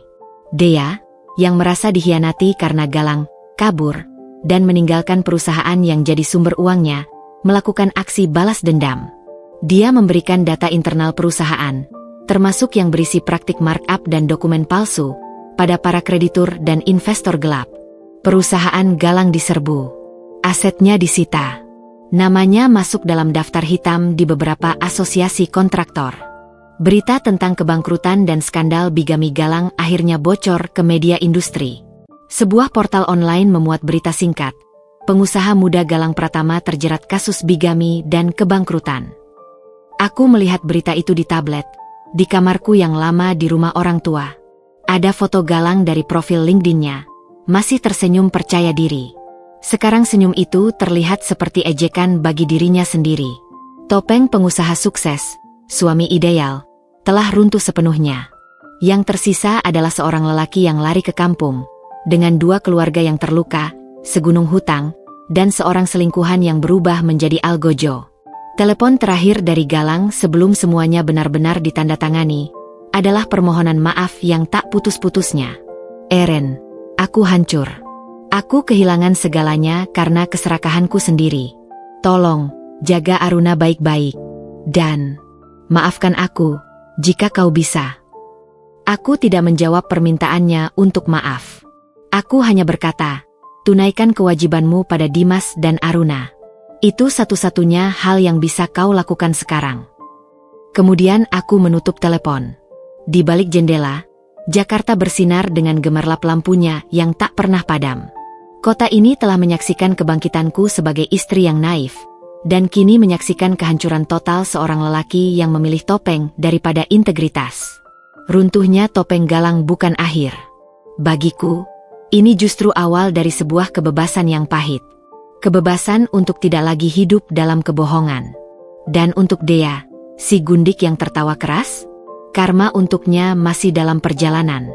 Karena ketika seorang penipu besar jatuh, biasanya dia akan menarik semua yang dekat dengannya ke dalam jurang. Dan dia sudah terlalu dekat. Udara di kantor ayahku di lantai paling atas RS Bunda Sejahtera terasa dingin dan steril, cocok dengan nada percakapan kami. Ayah duduk di balik meja kerjanya yang besar. Jari-jarinya menyentuh bingkai foto aku dan Aruna. Wajahnya, yang biasanya tenang seperti permukaan danau, hari ini dihiasi kerutan kekhawatiran yang dalam. Penasihat hukum saya sudah berbicara dengan pengacara Galang di Ciamis. Ayah memulai, suaranya rendah namun jelas memotong kesunyian. Mereka setuju dengan semua poin, tetapi meminta keringanan tentang jumlah nafkah dan waktu pelunasan hutang pada supplier yang sah. Mereka meminta tenggat waktu. Aku menarik napas dalam. Mereka masih ingin bernegosiasi, setelah segalanya. Ini bukan negosiasi, nak. Ini upaya mereka untuk bertahan hidup. Tapi saya tidak ingin mereka sekadar bertahan. Saya ingin mereka, terutama Galang dan Dea yang seperti lintah itu, belajar dengan cara yang tidak akan pernah mereka lupakan. Ayah menatapku, matanya seperti baja yang diasah. Kita harus memberi mereka cukup tali untuk menggantung diri sendiri. Firasatku berdesir. Apa maksudmu, Yah? Galang akan menandatangani pernyataan bahwa semua hutang perusahaan adalah tanggung jawab pribadinya. Tapi kita tahu, perusahaan itu sudah seperti bangkai. Tidak ada yang akan mau menyentuhnya, kecuali... Ayah berhenti, memberikan penekanan. Kecuali jika ada sesuatu yang tampak seperti kesempatan terakhir. Proyek dari rumah sakit, tebakku. Tepat. Saya akan menawarkan pada Galang, melalui pengacaranya, sebuah proyek kecil namun signifikan. Renovasi bagian gawat darurat anak di cabang Bekasi. Nilainya cukup untuk menutupi sebagian besar hutangnya pada supplier inti dan memberinya sedikit keuntungan. Tapi dengan syarat-syarat yang akan kita kendalikan sepenuhnya. Dan dia pasti akan mencium ini. Saya berharap begitu. Ayah mengangguk, senyum tipis yang tidak menyenangkan muncul di bibirnya. Kita akan buat proyek ini terlihat seperti hadiah hiburan untuk Galang, karena dia telah bersikap kooperatif. Seolah-olah kita, dalam kemurahan hati, memberi dia satu peluang terakhir untuk bangkit. Kita akan berikan spesifikasi material yang standar, tapi di dokumen tender kita akan buat ruang untuk material alternatif dengan spesifikasi setara. Sesuatu yang samar dan bisa dimanipulasi. Aku mulai mengerti. Kita menjebaknya. Kita memberi dia pilihan, koreksi ayah dengan halus. Pilihan antara bertindak jujur dan menyelesaikan proyek dengan bersih, atau tergoda untuk mengikuti cara lamanya, berkolusi dengan Dea untuk menaikkan harga, memotong spesifikasi, dan menyimpan selisihnya untuk diri mereka. Jika dia memilih yang pertama, mungkin masih ada secercah harapan untuk karakternya. Jika dia memilih yang kedua, ayah mengangkat bahu. Maka dia akan menghancurkan dirinya sendiri dengan tangannya sendiri. Dan kita memiliki semua bukti yang dibutuhkan untuk memastikan dia tidak akan pernah bisa membahayakan siapapun lagi. Dan dia akan ikut terseret. Rencana itu cerdik, namun kejam. Tapi setelah semua yang terjadi, setelah penipuan dan pengkhianatan, rasa iba telah menguap dari diriku. Yang tersisa hanya keinginan untuk keadilan yang bersih dan final. Apakah kita tidak akan ikut terseret? Ya? Sebagai pemberi proyek. Ayah sudah berbicara dengan auditor internal dan direktur pengadaan. Semua akan didokumentasikan dengan rapi. Kita akan menjadi korban dari kontraktor yang tidak bermoral. Reputasi rumah sakit tetap bersih. Malah, kita akan dipuji karena berani mengambil tindakan tegas saat penyelewengan terungkap. Proposal itu disampaikan pada Galang melalui jalur hukum. Aku bisa membayangkan ekspresinya di Ciamis. Pertama, kelegaan karena ada secercah harapan. Lalu, keraguan karena tahu ini adalah pancingan. Dan akhirnya, godaan yang tak tertahankan karena jumlah uang yang terlibat bisa menyelesaikan banyak masalahnya. Dia meneleponku 3 hari kemudian. Suaranya bergetar, bercampur harap dan putus asa. Eren, terima kasih. Terima kasih pada ayah. Ini seperti oksigen. Jangan berterima kasih dulu, Galang. Jawabku dingin. Baca baik-baik setiap klausul. Ini adalah ujian terakhirmu. Dia terdiam. Aku tahu. Dan aku akan membuktikan. Aku akan kerjakan proyek ini dengan bersih. Aku janji. Tapi janji Galang sudah tidak ada harganya. Yang menentukan adalah tindakannya. Pekerjaan dimulai. Ayah menugaskan seorang pengawas proyek yang sangat dipercayanya, Pak Joko. Seorang insinyur senior yang dikenal teguh dan tidak bisa disuap. Laporan pertama datang setelah 2 minggu. Galang terlihat serius. Dia sering berada di lokasi, memeriksa material yang datang. Tapi Pak Joko juga melaporkan, seorang wanita, deskripsinya cocok dengan Dea, pernah terlihat mengunjungi lokasi saat Galang tidak ada, berbicara dengan mandor proyek. Tandanya dia mulai mengendus-endus. Lapor ayah padaku. Sekarang, kita tunggu. Godaan itu datang dalam bentuk yang paling klasik, melalui telepon Dea pada Galang yang disadap secara legal dengan persetujuan pengadilan untuk mengumpulkan bukti dalam kasus ancaman yang kuterima sebelumnya. Rekaman itu kemudian ayah perdengarkan padaku di ruangannya yang tertutup. Gal, ini peluang emas. Material besi hollow untuk plafon. Speknya kan ketat. Tapi aku kenal supplier. Bisa kasih harga 30% lebih murah. Kualitas? Hampir mirip. Nggak ada yang tahu. Selisihnya, kita bisa tutup lubang yang lain. Suara Dea terdesak, menggoda. Aku nggak bisa, Dea. Aku diawasi ketat. Dan aku janji. Janji sama siapa? Sama mantan istrimu yang sudah buang kamu? Atau sama mertuamu yang ngasih proyek ini karena kasihan? Jangan naif. Ini dunia nyata. Semua kontraktor main markup. Kalau enggak, mau makan apa? Diam panjang dari Galang. Berapa selisihnya? Akhirnya suara Galang terdengar. Lemah, hampir tak tertangkap. Untuk item itu saja, bisa sekitar 50 juta. Bayangin kalau semua item kita atur. Bisa mencapai 300, 400 juta. Cukup buat lunasin rentenir yang gak mau tunggu itu. Aku pikir-pikir dulu. Jangan mikir lama. Deadline proyek jalan. Besok aku kasih sampel material. Alternatifnya. Kamu setujui, urusan beres. Rekaman berakhir. Ayah mematikan pemutar. Dia tergoda. Kataku, perih. Bahkan setelah segalanya, bagian kecil dari diriku masih berharap ia memilih benar. Tergoda adalah satu hal. Melakukan adalah hal lain. Kita lihat. Keesokan harinya, Pak Joko melaporkan ada pengiriman material besi hollow yang berbeda dari spesifikasi yang disetujui. Kualitasnya lebih rendah. Dia langsung mengonfirmasi pada Galang. Menurut Pak Joko, Galang terlihat gugup. Dia bilang, itu material alternatif yang disetujui oleh tim teknis. Saya bilang, tidak ada persetujuan. Saya minta ganti. Dia bilang akan koordinasi. Koordinasi itu, berdasarkan rekaman lanjutan, adalah teriakan Dea pada Galang. Dasar lembek. Udah bilang sama mandor buat bilang itu material lama yang belum diangkut. Sekarang kita ketahuan. Kamu harus lebih tegas, atau kita semua tenggelam. Dia lalu mengambil alih. Dia yang menghubungi mandor proyek, menyuapnya dengan janji bonus besar jika mau bersaksi bahwa itu adalah material lama.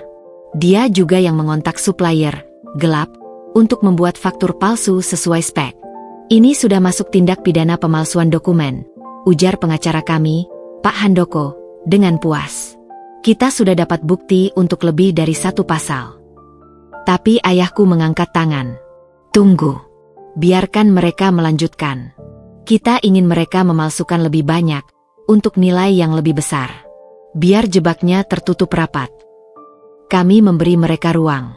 Dengan sengaja, pengawasan terasa, melonggar, sedikit. Seolah-olah Pak Joko percaya pada alasan material lama. Galang dan Dea, yang merasa berhasil melewati pemeriksaan pertama, menjadi semakin rakus. Mereka tidak hanya memotong spek material, tetapi juga memanipulasi volume pekerjaan. Dokumen laporan kemajuan proyek dipalsukan untuk menagih pembayaran fase yang lebih besar dari realisasi di lapangan. Uang dari pembayaran fase pertama, yang diawasi ketat dan harus ditandatangani ayah, masuk ke rekening khusus proyek. Tapi dari rekening itu, berdasarkan bukti transfer yang dilacak auditor ayah, sejumlah besar dana dialirkan ke 3 rekening berbeda. 1 untuk supplier fiktif, yang dikendalikan Dea, 1 untuk pelunasan hutang rentenir, dan 1 lagi ke rekening pribadi Galang yang baru. Mereka sedang menggemukkan diri sendiri, berpesta di atas titian yang sudah kami rancang untuk runtuh. Puncaknya adalah ketika Dea, yang semakin percaya diri, mengajukan penagihan untuk fase kedua. Nilainya hampir 2 miliar. Padahal, berdasarkan pemeriksaan diam-diam oleh auditor independen yang disewa ayah, realisasi pekerjaan baru mencapai 40% dari yang tercatat. Sudah waktunya, kata ayah suatu sore, memandangiku dari balik meja kerjanya. Besok, ada rapat evaluasi proyek. Saya sudah undang pihak kepolisian dan kejaksaan untuk hadir, dengan alasan koordinasi pengawasan proyek pemerintah. Galang akan diminta presentasi. Dia, sebagai konsultan yang tercatat, juga diundang. Malam sebelum rapat, Galang meneleponku. Suaranya aneh, campuran antara bangga dan cemas. Ren, besok rapat penting. Proyek ini berjalan baik. Aku harap ini bisa jadi awal aku membuktikan diri.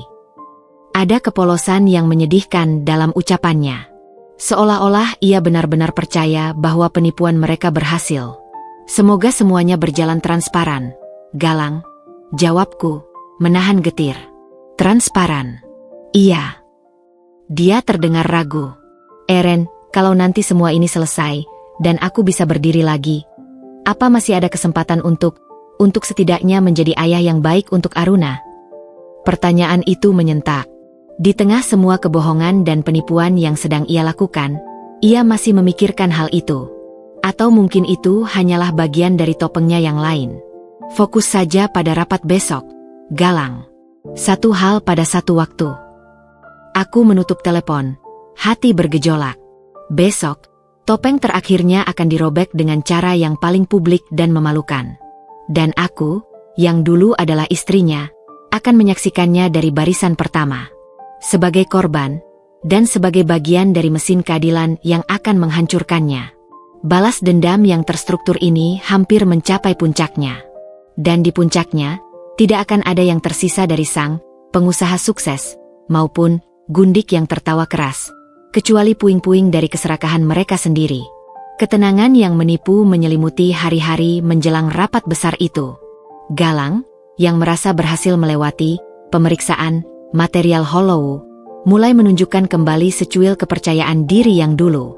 Dia mengirimi foto-foto progres proyek di grup keluarga yang kini hanya berisi aku, dia, dan ayahku. Sebuah grup yang sepi dan penuh artifisial. Ayahku selalu membalas dengan singkat. Bagus. Pertahankan kualitas. Dia, menurut pantauan, semakin sering muncul di lokasi proyek. Ia bahkan mulai mengenakan helm proyek dan rompi inspeksi, berlagak seperti pemilik. Rupanya, rasa aman palsu itu membuatnya lupa diri. Ia sudah menganggap proyek ini sebagai milik mereka yang hampir di tangan. Sementara itu, Aruna, cahaya kecilku, menjadi satu-satunya sumber kehangatan sejati. Di usianya yang mendekati 6 bulan, dia mulai bisa tertawa riang saat digelitik, dan mengeluarkan celotehan, "Ba-ba-ba," yang membuatku lupa sejenak pada semua kekacauan. Aku memutuskan untuk membawanya kontrol rutin ke dokter anak di RS Bunda Sejahtera Cabang Utama, untuk memastikan tumbuh kembangnya baik setelah semua tekanan yang terjadi. Hari itu, langit Jakarta mendung kelabu. Aku membawa Aruna ke rumah sakit dengan ditemani sopir dan seorang asisten rumah tangga yang membantu membawa barang. Suasana di rumah sakit ramai seperti biasa. Saat menunggu giliran di poli anak, Aruna terlihat aktif dan ceria. Namun, sepulang dari rumah sakit, saat sore mulai tiba, aku merasakan sesuatu yang tidak beres pada Aruna. Tubuhnya terasa hangat tidak wajar. Aku mengukur suhunya, 38,5 derajat Celcius. Aku memberinya parasetamol khusus bayi dan mencoba menenangkannya. Tapi malamnya, suhunya melonjak menjadi 39,8 derajat Celcius. Aruna menjadi rewel, tangisnya lemah, dan nafsu makannya hilang. Dadaku sesak oleh kepanikan. Aku segera menelepon dokter anak yang baru kami kunjungi. Dari penjelasan gejalanya, dokter menduga itu bisa jadi infeksi virus biasa, namun memintaku untuk memantau ketat. Kalau panas tidak turun setelah obat, atau muncul bintik merah, segera bawa ke UGD. Sepanjang malam aku berjaga. Setiap jam aku mengukur suhunya. Parasetamol hanya menurunkannya sebentar, lalu naik lagi. Keringat dingin membasahi tubuhku. Pikiranku melayang pada Dimas, anak Galang yang terkena DBD. Jangan-jangan. Pagi harinya, kondisi Aruna tidak membaik. Malah, di kulit perutnya mulai muncul bintik-bintik merah halus. Itu adalah tanda peringatan. Tanpa pikir panjang, aku langsung membawanya ke UGD RS Bunda Sejahtera terdekat. Kekacauan menyambut di UGD. Tempat itu penuh dengan pasien. Perawat yang mengenaliku segera memprioritaskan kami. Setelah pemeriksaan awal dan tes darah cepat, dokter jaga wajahnya serius. Hasil trombositnya turun, Ibu. Ada kemungkinan demam berdarah dengue. Kita harus rawat inap. Dunia terasa berputar. DBD. Penyakit yang sama yang menimpa Dimas. Aku memeluk Aruna yang lemas. Doa terus-menerus meluncur dari bibirku. Saat proses administrasi dan pemindahan ke ruang perawatan anak berlangsung, aku mencoba menghubungi Galang. Panggilan pertama tidak diangkat. Panggilan kedua, masih tidak diangkat. Aku mulai panik. Aku menelepon pengacara kami, Pak Handoko, untuk meminta kontak pengacara Galang di Ciamis. Setelah beberapa putaran telepon, akhirnya aku bisa tersambung dengan Galang. Galang, Aruna dirawat. DBD, kataku langsung, suaraku gemetar. Dia, di mana? Suaranya terdengar jauh, seperti orang yang tidak fokus. Di RS Bunda Sejahtera. Kamu harus ke sini. Ada jeda. Aku mendengar suara wanita di latar. Suara Dea. Eren, aku sedang di tengah rapat persiapan yang sangat penting besok. Aku tidak bisa tinggalkan sekarang. Pasti cuma demam biasa, kan? Anak-anak kan sering demam. Jangan dramatis. Kata-katanya seperti sabetan cambuk di wajahku.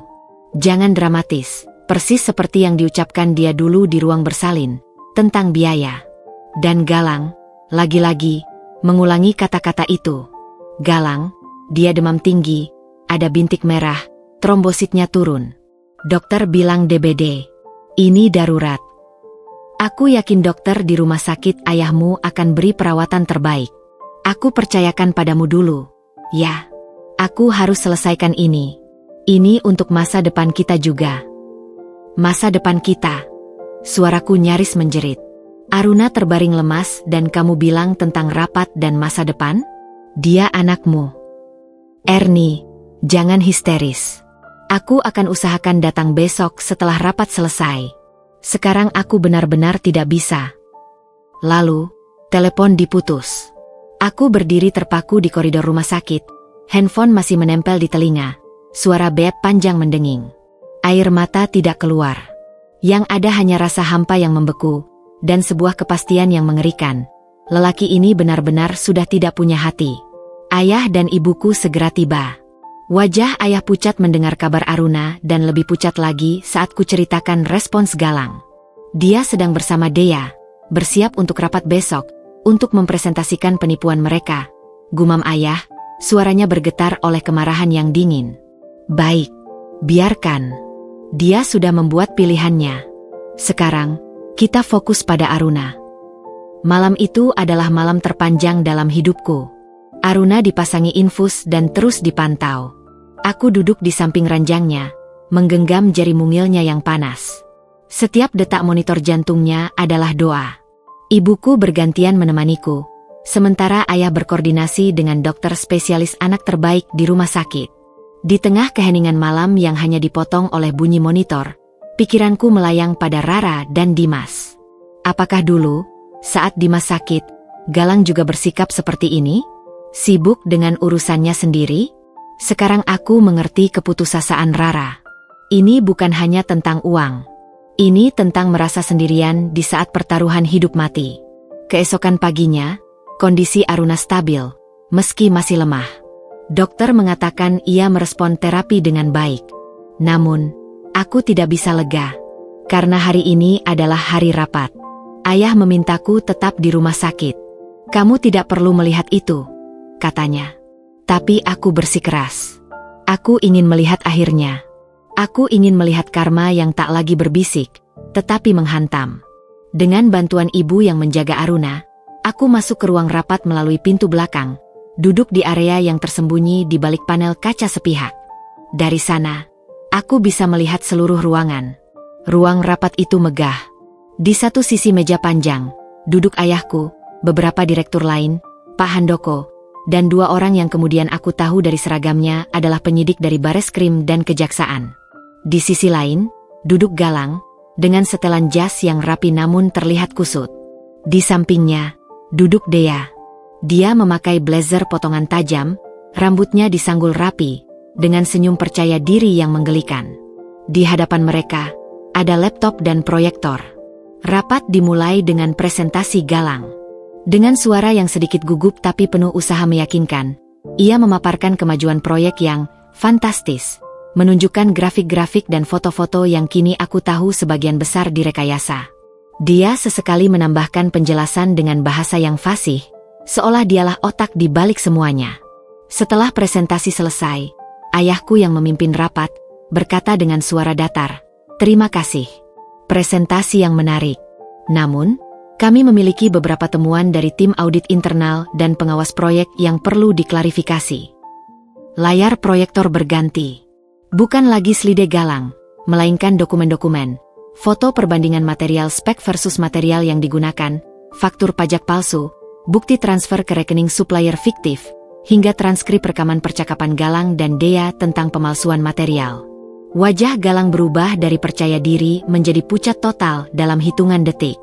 Mulutnya terbuka, tapi tidak ada suara keluar.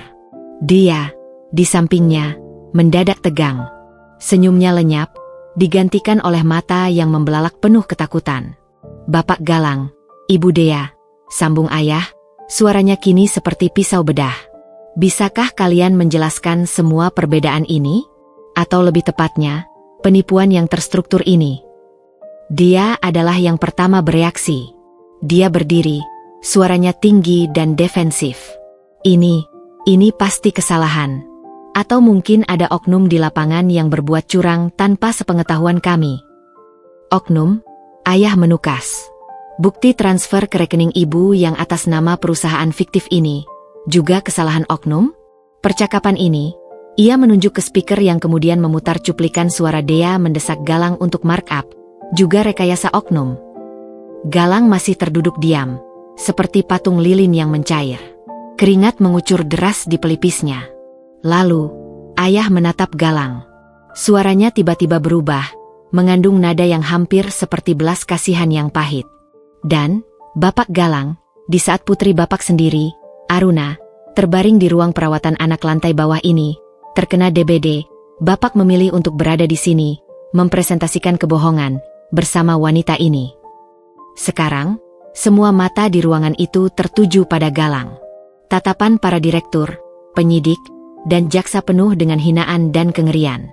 Mengetahui seorang ayah meninggalkan anak yang sakit untuk urusan penipuan, Galang terlihat seperti orang yang ditampar. Kepalanya tertunduk, bahunya terguncang. Dia mencoba berkata sesuatu, tapi hanya rintihan yang keluar. Dia, melihat kapal mulai tenggelam, tiba-tiba berbalik arah. Saya hanya konsultan. Saya ikuti perintah Bapak Galang. Dia yang punya kendali proyek. Saya cuma kasih saran, tapi keputusan akhir ada di dia. Jeritnya, mencoba menyelamatkan diri dengan menyudutkan Galang. Itulah pukulan terakhir. Galang menatap Dea, matanya penuh dengan pengkhianatan yang lebih dalam dari sakit apapun. Wanita yang ia korbankan segalanya, keluarga, integritas, masa depannya, kini dengan mudah melemparkannya ke bawah bus. Ayah memberi isyarat. Dua penyidik itu kemudian berdiri. Bapak Galang Pratama dan Ibu Dea Maharani, kami menyatakan Anda berdua sebagai tersangka dalam kasus dugaan korupsi, penggelapan, dan pemalsuan dokumen. Kami akan membawa Anda untuk dimintai keterangan lebih lanjut. Karma tidak lagi berbisik. Ia datang dalam bentuk gegasnya penyidik mendekati mereka, dalam bentuk wajah hancur Galang yang disaksikan semua orang, dalam bentuk teriakan panik Dea yang berusaha membela diri. Saat mereka dibawa keluar dari ruangan, Galang sempat menoleh ke arah kaca tempatku bersembunyi. Seolah-olah ia bisa merasakan kehadiranku. Di wajahnya yang basah oleh air mata dan keringat, terbaca penyesalan yang sudah terlambat, kehancuran total, dan sebuah pertanyaan yang tak terjawab. Mengapa ia memilih semua ini? Aku menutup mata, menarik napas dalam. Tidak ada kemenangan yang terasa di dadaku. Hanya ada kelegaan bahwa akhirnya segalanya berakhir, dan rasa sakit yang mendalam untuk anakku yang harus memiliki ayah seperti dia. Ketika aku kembali ke ruang perawatan Aruna, dia sedang terbangun. Matanya yang berkaca-kaca menatapku. Aku memeluknya erat, menciumi kepalanya yang hangat. Sudah selesai, sayang, bisikku padanya, meski ia tak mengerti. Ibu di sini. Selalu. Di luar, Karma mungkin telah menjalankan tugasnya untuk Galang dan Dea. Tapi di dalam ruangan ini, tugasku sebagai ibu baru saja dipertegas. Aku akan menjadi tembok yang tak akan pernah runtuh untuk anakku. Dan pelajaran dari semua ini adalah, terkadang, keadilan terbesar adalah bertahan dan tumbuh lebih kuat, sementara mereka yang jahat tenggelam oleh keserakahan mereka sendiri. Waktu bergerak dengan caranya sendiri. Cepat bagi yang sedang bahagia, lambat bagi yang menunggu keadilan, dan seperti kristal yang membeku bagi mereka yang hidup dalam ketidakpastian. 2 tahun bukanlah waktu yang lama, tapi cukup untuk mengubah lanskap kehidupan seseorang secara total.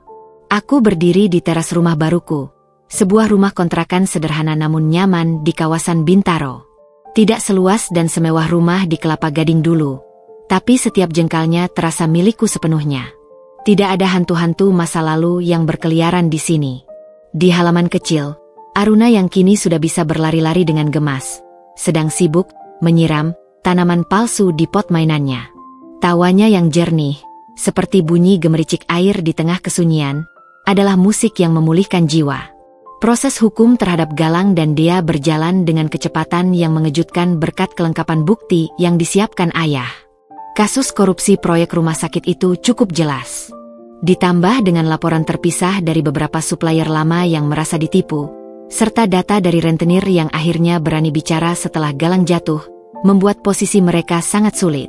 Galang, di persidangan, tampak seperti bayangan dari dirinya yang dulu. Jasnya yang kini terlalu longgar untuk tubuhnya yang mengurus, wajahnya yang tirus dan selalu menunduk. Dia mengaku dan menyatakan penyesalan. Pengacaranya mengajukan pembelaan bahwa dia korban manipulasi Dea. Sidang mempertimbangkan itu, tapi tetap, dia adalah pelaku utama yang menandatangani dokumen. Vonis akhir, 3 tahun penjara, dengan masa percobaan 2 tahun karena kooperatif dan mengembalikan sebagian dana, yang dipaksa oleh pengadilan dengan penyitaan aset sisa. Artinya, dia bebas, tapi dengan status narapidana bersyarat dan kewajiban membayar ganti rugi yang masih sangat besar. Sebuah beban yang akan ia tanggung selama bertahun-tahun. Dea, sebaliknya, melawan. Dia membantah semua tuduhan, menyalahkan Galang, bahkan mencoba meragukan keabsahan bukti rekaman. Tapi bukti-bukti keuangan yang menghubungkannya dengan perusahaan fiktif dan aliran dana tidak terbantahkan. Dia divonis lebih berat, 4 tahun penjara tanpa masa percobaan. Saat vonis dibacakan, teriakan histerisnya menggema di ruang sidang. Wanita yang dulu tertawa keras mengejekku di ruang bersalin, kini menjerit ketakutan dan kemarahan ketika jeruji besi yang nyata menghampirinya. Karma telah membayar lunas tawanya dengan air mata dan hilangnya kebebasan. Dampaknya langsung. Reputasi Dea hancur total. Namanya, yang dulu mungkin harum di kalangan pencari untung cepat, kini menjadi contoh buruk. Keluarganya yang terhormat di kampung, ternyata ayahnya seorang guru, malu besar dan memutuskan hubungan. Dalam penjara, kabarnya dia tidak mudah beradaptasi. Dunianya yang penuh glamor dan manipulasi tak berguna di sana. Setelah bebas, Galang menghilang dari Jakarta. Dia kembali ke Ciamis, ke Rara dan Dimas. Menurut informasi yang kuburu dari Rara, yang kini hubungan kami lebih seperti saudara, Galang bekerja serabutan.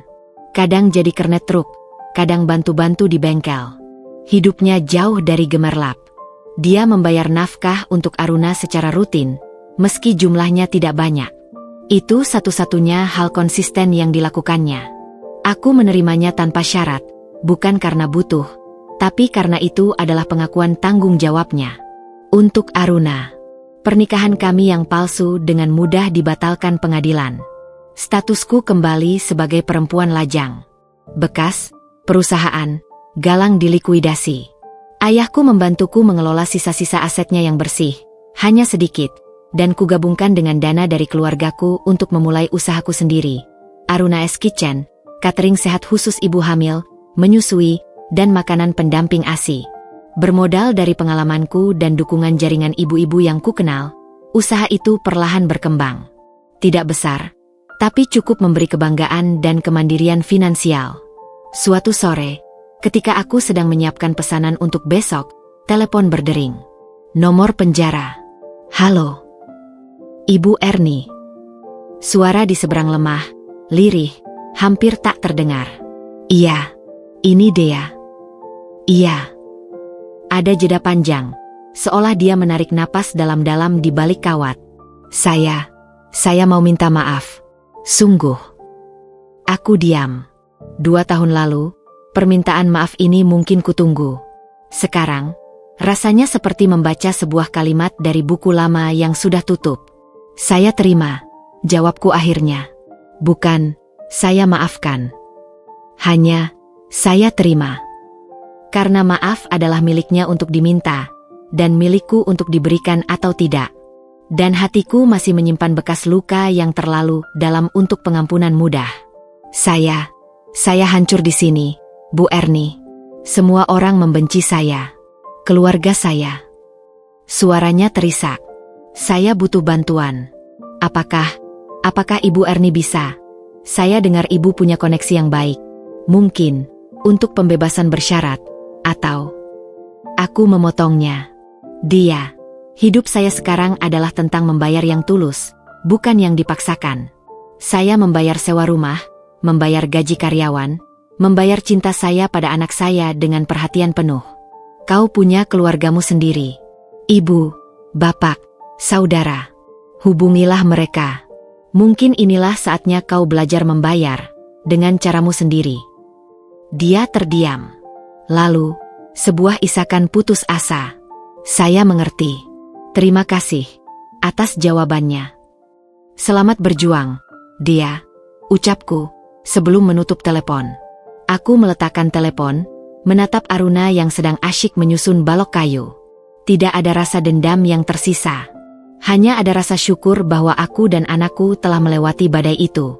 Galang pernah mengirim surat setahun yang lalu. Surat tulisan tangan yang kikuk, berisi permintaan maaf lagi, dan pertanyaan apakah dia boleh menjenguk Aruna suatu hari nanti. Aku membalas melalui pengacara, menyetujui dengan syarat dia benar-benar stabil secara finansial dan emosional, dan dengan pengawasan. Hingga kini, dia belum menggunakan izin itu. Mungkin karena malu, mungkin karena belum merasa layak. Aku tidak memaksa. Itu haknya untuk memperjuangkan. Sebagaimana itu hak Aruna nantinya untuk memutuskan. Hidup ini seperti kebun setelah kebakaran. Di permukaan, hanya tersisa endapan abu dan batang yang hangus. Tapi jika kau gali dengan sabar, kau akan menemukan biji-biji yang selamat, yang justru membutuhkan abu itu untuk tumbuh lebih subur. Aku, Ernie, adalah biji yang selamat. Dea dan Galang adalah bagian dari abu itu. Dan Aruna adalah tunas hijau yang tumbuh dari tanah yang telah disterilkan oleh api penderitaan. Aku mendekati Aruna, duduk di sebelahnya. Ayo sayang, main apa? Rumah, Mi, katanya, menunjuk susunan balok yang belum berbentuk. Rumah Ayu sama Mama. Aku memeluknya, menciumi rambutnya yang wangi. Iya, sayang. Rumah kita. Di kejauhan, langit Jakarta berwarna jingga saat matahari terbenam. Kota ini telah menyaksikan kejatuhanku dan kebangkitanku. Ia tidak memihak. Ia hanya menjadi panggung. Tawa Dea yang keras di ruang bersalin dulu, kini telah bergema menjadi kehancurannya sendiri. Diamnya Galang yang menyakitkan, telah berubah menjadi penjara yang ia ciptakan untuk dirinya sendiri. Dan tangisku saat itu, telah berubah menjadi kekuatan yang kini kupakai untuk membangun rumah, bukan dari bata dan semen, tapi dari kejujuran, kerja keras, dan cinta yang tak bersyarat untuk anakku. Akhirnya, di antara semua karma yang telah dijalankan dan kehidupan yang telah berubah, aku menemukan kedamaian sederhana ini, menjadi hanya Ernie, seorang ibu, seorang pejuang, seorang yang belajar bahwa kebahagiaan sejati tidak terletak pada istana yang dibangun di atas kebohongan, tapi pada gubuk kecil yang dibangun dengan tangannya sendiri, dihiasi dengan tawa polos anaknya.